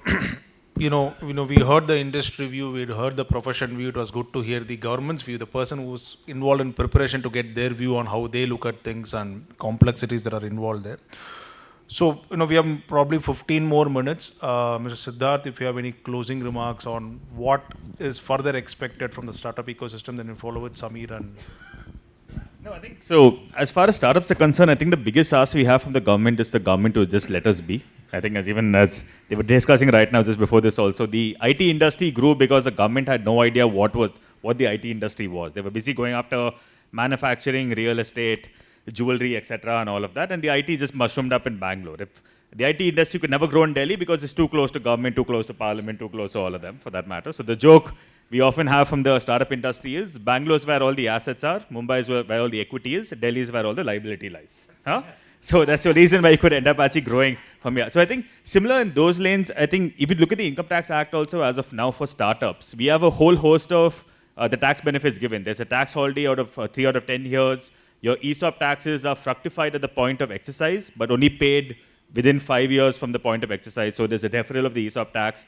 The carry forward of losses. If a private company has more than 50% change in ownership or share capital, the previous carry forward losses won't lapse. They end up actually continuing. These are the 3 main benefits of that, including one for investment into startups. The problem is all the startup benefits have to be certified by an interministerial board. The interministerial board consists of a group of bureaucrats, some people from industry, who has to certify whether a startup is innovative or not.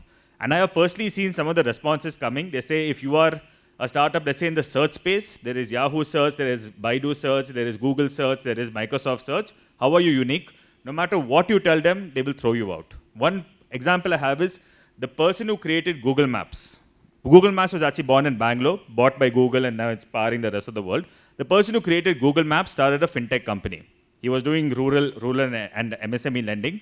He applied for the tax benefit. He was rejected for not being innovative. The person who's created an app that is used by 1 billion people daily was deemed to be non-innovative by this IMB group. That shows how far divorced this IMB group is from reality. And because of that, out of 1.5 lakh DPIT registered startups with the government, only 3,000 of them have actually gotten any of the tax benefits that are there. That is a lower pass percentage than getting into IIT. That is a lower pass percentage than CA. And most of these founders are either IITs or CAs by themselves, or IIM graduates for that matter. It just goes to show that the lack of trust that the government has is actively hampering the government's ability to deliver its schemes and promises to startups. And unlike MSMEs of the past, most of these startups are very mobile. They can't do the business in India because none of them have hardcore manufacturing. They will actually move to Singapore, move to Abu Dhabi, move to all these places. In fact, there are delegations from Abu Dhabi, Dubai, and the Middle East coming to India to actively seduce, not even take away, actively seduce Indian entrepreneurs to move there. And whereas our guys are debating, our government's debating whether what you do is innovative or not. So I think our government has to, if what Mr. Bala said is actually true, and the government does want to end up actually trusting us, I think stop judging startups the way they ended up actually judging businesses of the past. I think the crooks of the 70s and 80s is what actually haunts the Income Tax Act that's there as of now, which is why we have the kind of provisions what Sekar spoke about also. 5% of crooks who are there in the system cannot paint the rest of the system black. I think the government has to start looking at the 95% differently compared to the 5%. We have laws for the 5% that screw the 95%. We should have laws for the 95% and find a way to screw the 5%. I think the government does this, startups in this country will grow. With or without the government, startups in this country will grow. It's only a question of the rate of growth. I think the less they fidget with startups, the stronger the ecosystem can become, the more we can end up actually contributing to the nation as well. Sure. Samir, for your... Samir.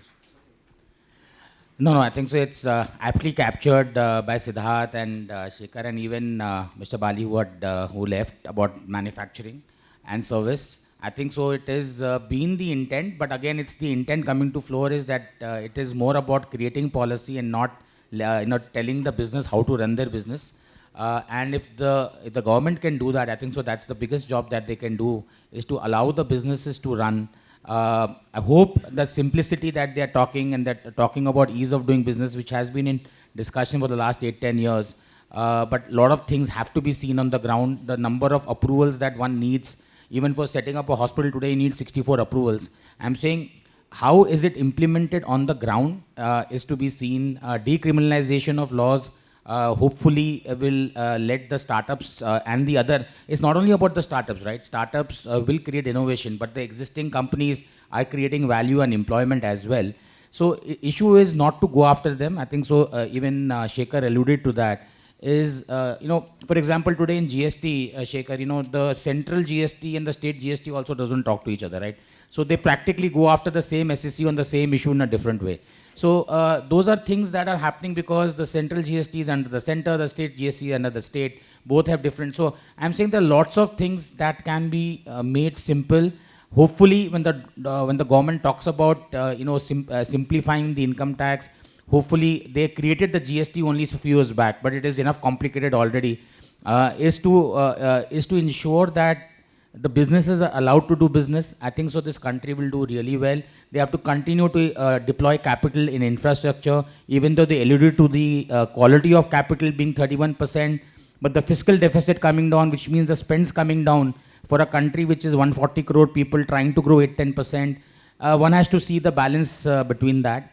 Hopefully the fiscal deficit also brings down the interest rate, and that is one thing that MSMEs typically also want the banks to reduce the lending. There's enough shortage of capital in the short term for even large corporates to get money. So hopefully in the coming term, in the coming monetary policy, we can see some impact of reduction of rates, which will spur growth. So I think so we are all attuned to that growth is what will help this country go forward. And hopefully the industries, startups and will run their businesses, and the government will only help and support and enable them. That's what the role of sometimes finance and CFOs in the organization also are, is to enable growth and not stop growth. So hopefully looking forward for that from the government. Yeah. We'll take some questions. Yeah.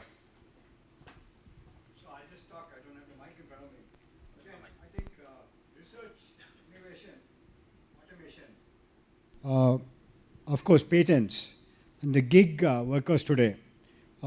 are in the steps of the right direction, because the toys policy which BCIC put forward about 7-8 years ago, 2016-17, is actually come into kind of recognition now, as well as the gaming. I think Sekar spoke about it. This is all a beginning with the younger population. It gets more glamorous. Of course, manufacturing, as we saw in IMTEX last week, is becoming more technology based. So this would actually create a good special space for manufacturing in the design, in the technology space. That one question on your thoughts and how that can be put together. And the next one is for Samir. Sir, healthcare, especially preventive healthcare, cannot be taken by allopathy. India's strength is preventive healthcare. Yoga, everyone knows it's India. And of course, naturopathy and the others, Ayush system. Today, Ayush has got a funding of 500 crores for research. And we as a group do not have access to that because there is no clarity. Secondly, if you look at the healthcare, which is going to grow 6 times in the next 7 or 8 years, preventive healthcare. So there's no insurance system for preventive healthcare. So today, if you really look at tourism, talking about healthcare tourism, again, there's a lot of scope for preventive healthcare. So these are the 2 points which I had to put. Of course, I had another point for Sekar, which I'll talk to you offline. Thank you. I think that's so first of all, I just want to answer one misconception many people have about startups. Startups are not against manufacturing. Even the startups we just launched a fund last year. We closed out in a quarter about 230 odd million. Our best performing companies out of that fund are actually in the manufacturing space. There is specialty chemicals manufacturing. There are people coming out in the space of textiles also. They're coming out in the space of enzyme and biotech manufacturing as well. The problem is not with manufacturing, the problem is with friction. Startups always look to find the least friction lateral path for them to end up executing their goals. And manufacturing, very unfortunately, is actually fraught with friction. Judging back all the way, if you look at the labor codes that was announced in 2020, I think when the government announced the Atmanirbhar Bharat package, where in 2025, as of now, those wages codes still haven't come about. It is impossible to end up actually hiring or firing people from manufacturing. Even though the government has said is now up to 300 people, the number of labor inspectors that end up actually coming, the number of onerous restrictions, it makes it impossible for anyone to end up actually setting up manufacturing here if you're not actually part of that background. If you look at the startups and the entrepreneurs coming in as of now, many of them come from professional backgrounds. None of them have actually dealt with business before. None of them have actually dealt with a government official. I have sat in some of these meetings where a labor department comes to, and a labor department came to a software startup and accused them of actually underpaying their engineers. The average salary at that place was 30 lakhs without ESOPs. What on earth is underpaying that's going to happen over there? But the labor department had power. He said, oh, this particular certificate wasn't actually put onto your notice board or people didn't know. You had the maternity policy, where is the creche policy to end up actually coming? Everyone in that office was a man. Where is the creche policy going to end up actually coming? But that is the issue with manufacturing as of now. China got away with it because China has a simple set of codes for manufacturing. They do land allotment easily. They don't have any other friction that comes in. I think people want to, and a large amount of manufacturing, even for technology for that matter, technology is going to play a very strong role in manufacturing. It's not going to be hundreds of thousands of people in factories. There will be a small handful of people who are highly empowered, highly skilled, who will end up actually driving a large amount of manufacturing. There are Hero Motorcorp factories in India that doesn't have lights because everything is automated. That is the future of manufacturing, and startups will play a role. But I think for them to get into manufacturing, I think it's very important for the government to get out of manufacturing. Our industrial labor regulations are terrible. It is impossible for anyone to do. If you put in capex of 1,000 odd crores and you suddenly have a strike, you're dead. And none of these guys know how to navigate that kind of stuff. So I think even as BCIC for that matter, don't look at startups as being antagonistic to manufacturing. Many of them want to get into manufacturing. Many of them want to work with you.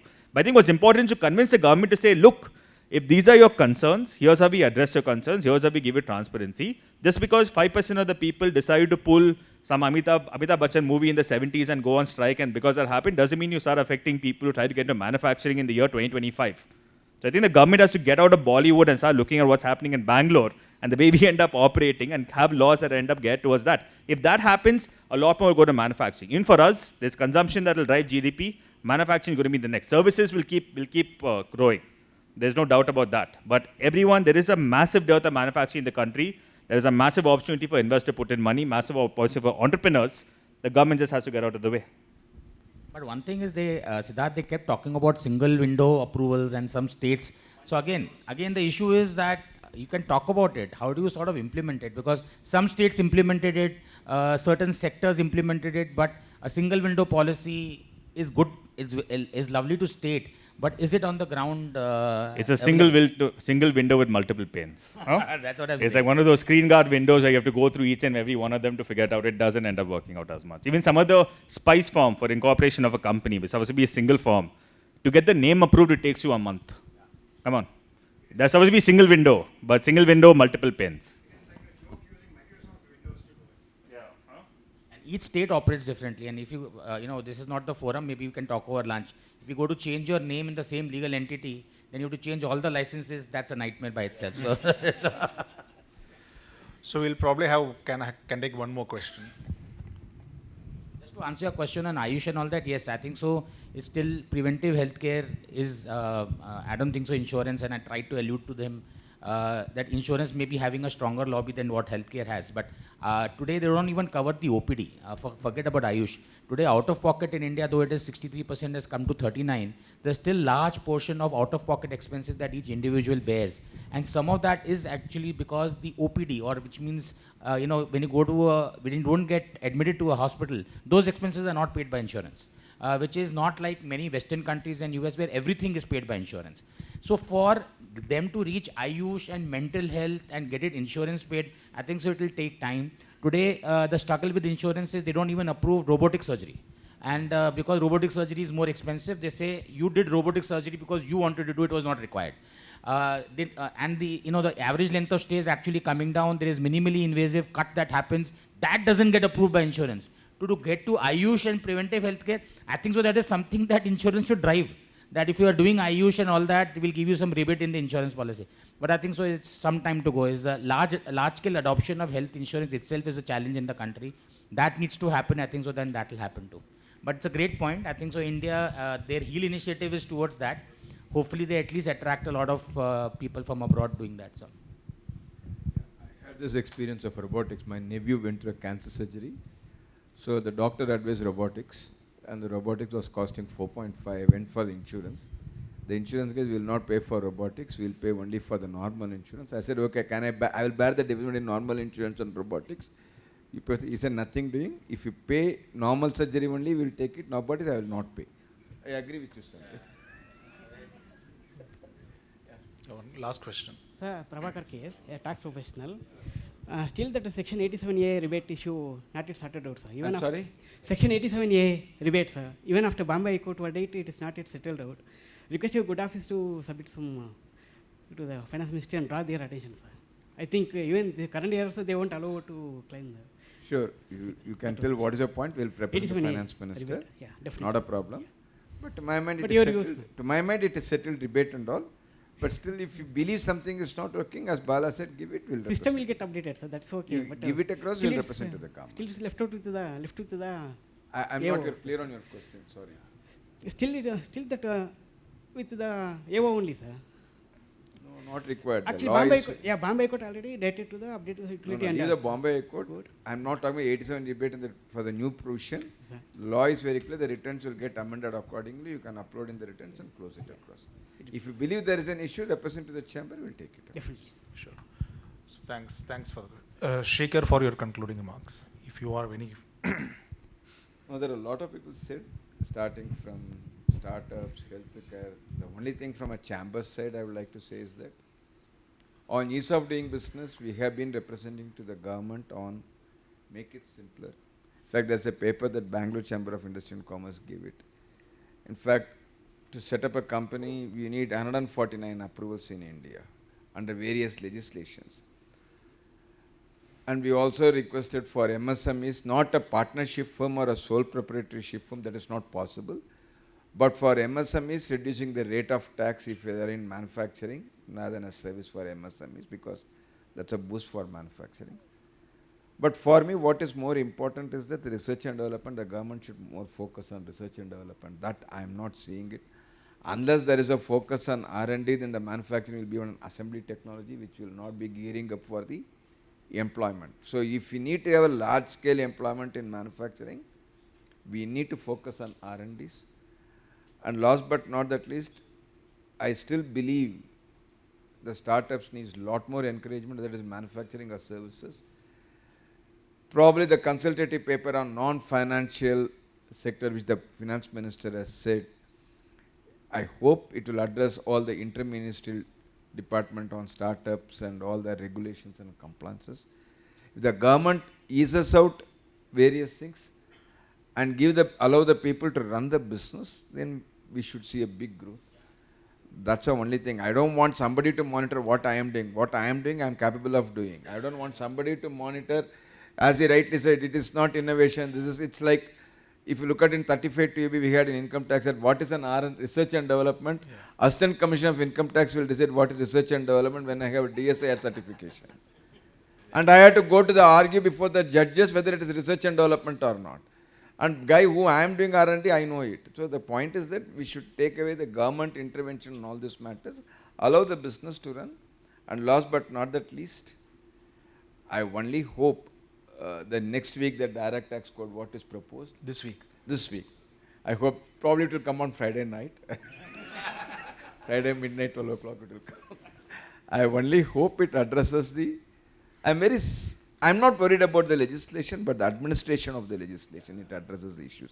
If these 5 gets addressed, then we are quite good. Thanks. Thanks to the panel. That brings to an end of the panel discussion. So I would request Mr. Sunil Dareshwar to come and give us summing up and concluding remarks.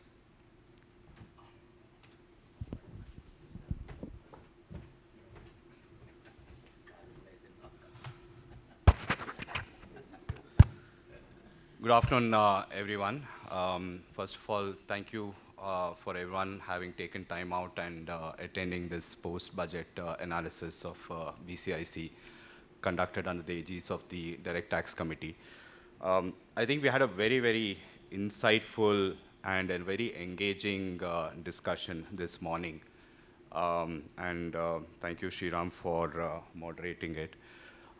Overall, I think the way I see this, there are some places I think there is overall, consensus in the way this budget has been, drafted.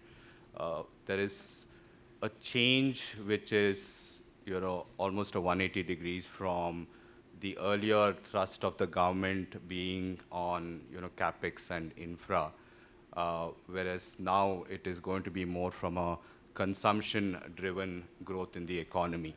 Having said that, there has been a lot of debate in terms of whether the infra spend is not going to be there or is it going to get reduced. I think the way to look at it is over the last few years, there have been a significant jump in the infra spend. A couple of years back, it went by almost 30%, it went up. So there's no reduction in it. I think the focus is now moving towards a consumption and by putting more money in the hands of individuals, be it in the middle class, in the way the tax benefits have been provided, and also on the agricultural side. I think the government has taken 4 key areas, which is the poor, the farmers, women, and the youth. And a lot has been done as far as the agricultural side is concerned. While we didn't talk too much about it, if you looked at the FM speech, it started with agriculture, almost 8 or 9 different, initiatives which were announced, and then she ended with a bang on the personal income tax. So if you look at these two, the start and the end of it, within the overall budget, you see where the real focus is. At the same time, I think the MSME is an area where the government has acknowledged that it is a large contributor, and a lot of initiatives, again, have been done over there. We've had the speakers talk about how the credit has been increased. You're going to enhance the threshold for what MSMEs thresholds are going to be, and credit cards. So again, a lot has been done on the MSME side. As far as ease of doing business is concerned, what I hear from all of the speakers is that there's a very long way to go. And I do believe the government has acknowledged it. Maybe the speed at which it needs to be done is what the ask from everyone is. but they are in the right path. For example, the expectation is that the new income tax bill that's going to come in, the Honorable Finance Minister has said that we'll make it more simple, easy to understand. So hopefully, we should see lesser of a litigation as we move forward. But like Sekar mentioned, eventually intent is there. How do we see the execution on the ground? And Bala also did give his view on it. I think this government in particular has always been engaging and listening to the inputs that we as corporates, as individuals, as taxpayers are able to provide. And it is for us to go and meet with the government and give our inputs. As a chamber, I would invite all of y'all members and others to provide your inputs, which we will take to the government and engage with the government to ensure that we are able to see a much more changes as we move forward. Kamal Bali did speak about manufacturing. MSME is part of manufacturing. We do need to have a significantly larger part of the GDP coming in from manufacturing. He mentioned it's only 13 to 17%. So manufacturing, like he was saying, we moved possibly from agricultural to services. Manufacturing was in some form or manner lost out. A lot of it, I think, goes back to ease of doing business. Even in the manufacturing side, whether it is startup, whether it is healthcare, the ease of doing business is what is very important. For example, some of us who operate globally, we do know that in the US you can set up a company in one day. You can make a name change in one day. It doesn't take you too long to do some of these changes. Again, labor, for example, it's easy to hire, is easy to again disengage from employees, but they do have other regulations in place so that people don't take advantage even of the labor over there. I think unfortunately, my view, and I think most of you all will share it, is in India, the lowest common denominator is used and applied it across the board. Like Siddharth was mentioning, you have 5% of the people who misuse it. The rules are then made to address those 5%, and the 95% get impacted by it. I think Samir, you were mentioning that the GST Act, where you have the same the issue being looked at by the state GST and the central GST at the same time. So I think ease of doing business is what I think is coming out as a common point of where the government possibly should look to do more. Policy interventions is fine. Bala did mention that I don't think we should look at incentives anymore from the government.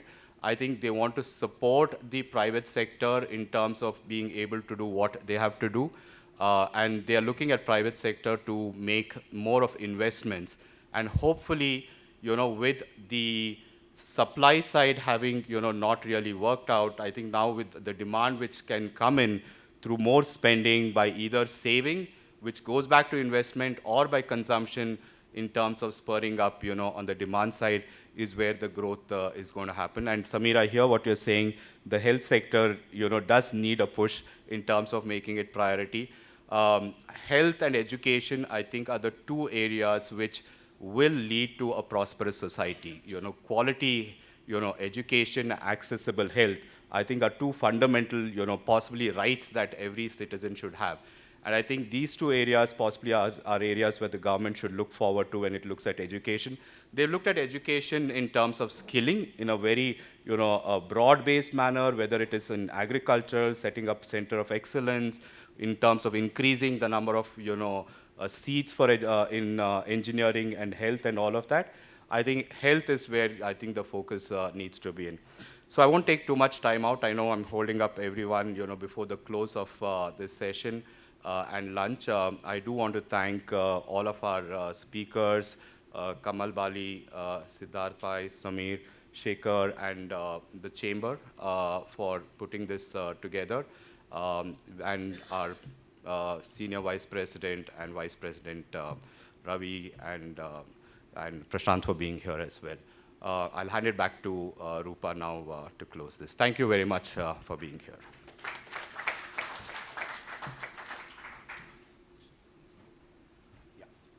Roopa.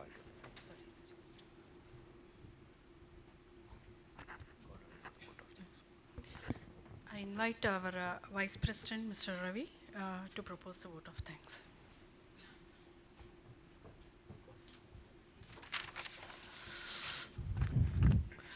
Good afternoon, friends. I think we had a very nice session on the post-budget analysis. As you know, in a cricket match, the opening batsman is very important. And we had Mr. Sekar, who did the opening, like our Virat Kohli. Sir, you said 14 years. Be assured the next 2 years also, I think, once Gokhale and myself, we are sure that you will continue. I would like to take this opportunity of proposing a hearty vote of thanks. Specifically, the Direct Taxes Committee have done an excellent job. And I think they have been doing it every year. And seeing to that all the preparations are made within 1 day is not an easy task. I was looking at I'm sure yesterday and day before yesterday, all of you have dissected the budget and given your opinion. And when it comes to Mr. Samir Agarwal was mentioning about, I think the lobby, the TPA lobby or the insurance lobby is much more stronger than you, is what I feel. But I'm sure, in fact, his point of view was well taken. I was also wondering why they are so rigid on not considering this 18% rebate. Well, sir, thank you very much for being with us. In fact, it was very interesting to know the perspective from the health side. And Mr. Kamal Bali has always been batting for the manufacturing sector. And I think he was about to leave. And I would like to thank him. Well, Siddharth Pai, it's always nice to hear him. Siddharth Pai is equivalent to Mohandas Pai minus statistics. If you close your eyes and hear, it looks like Mohandas Pai, but the numbers don't come. So I think that has to be added. Siddharth, I'm sure you're mentioning about startups. We don't see it like manufacturing. In BCIC, we do a lot of we give concession for startups. We have startup awards. Mr. Ravindran, our past president, has initiated that. And I'm sure, as mentioned by you, in Intex, recently when we went, we had a very big stall for all the technology companies. So there's a marriage of technology and manufacturing. And I think Mr. Balasubramaniam, I think he spoke more like an IFS than an IRS. His choosing of words were very good. I was really impressed. I would like to thank him for having come online. And when it comes to our Sriram has always been an excellent moderator for all these panel discussions, sir. Thank you very much for your moderating this particular session very well. And well, Sunil Kumar Nareshwar was there the other day for the session. So thank you very much for your synopsis of giving a complete picture and also working very hard as the chairman of the Direct Taxes Committee. I would also like to thank all the past presidents who are here, the managing committee members, and also the other members of BCIC. And I also see a lot of students. As far as the students is concerned, I always believe this. When we all think we know the budget very well, having seen the papers, but when you come here and hear all the experts, you get totally confused. Then when if you have got totally confused, that means you have understood. So, well, thank you all for your for having come here on a Monday morning and being here with us. Thank you very much. Roopa?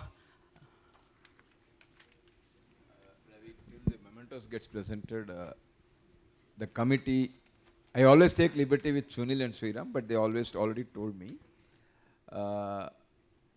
If this Friday, if it comes, probably we are planning a February last week, a complete session on the proposed direct tax code. We'll be having a one-day session. Provided we'll have a lot of meat for one day. I hope it will be there. But we are planning a last week, February last week, probably the Secretariat will inform the dates. Request you to be present because as Bala said, sorry? That depends on BCS. I am not a president anymore. I am not a president anymore, boss. I am also an invitee like you, only from Roopa. Wherever Roopa invites me, I will attend. That's all. Okay.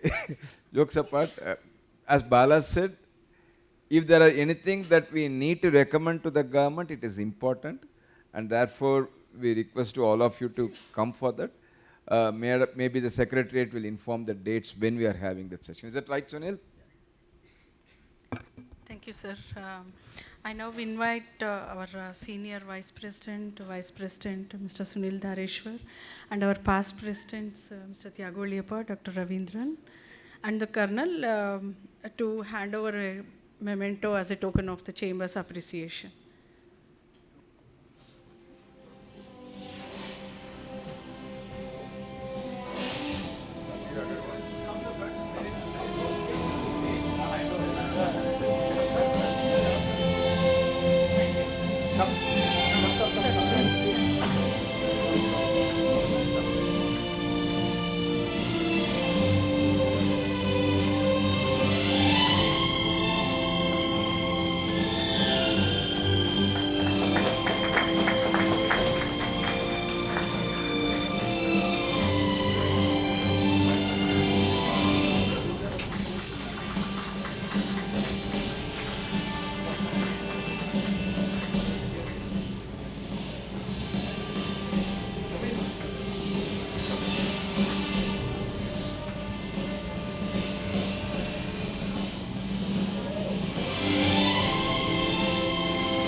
Thanks once again on behalf of BCIC to all the delegates. The session is concluded. We request you to kindly join us for lunch. Thank you.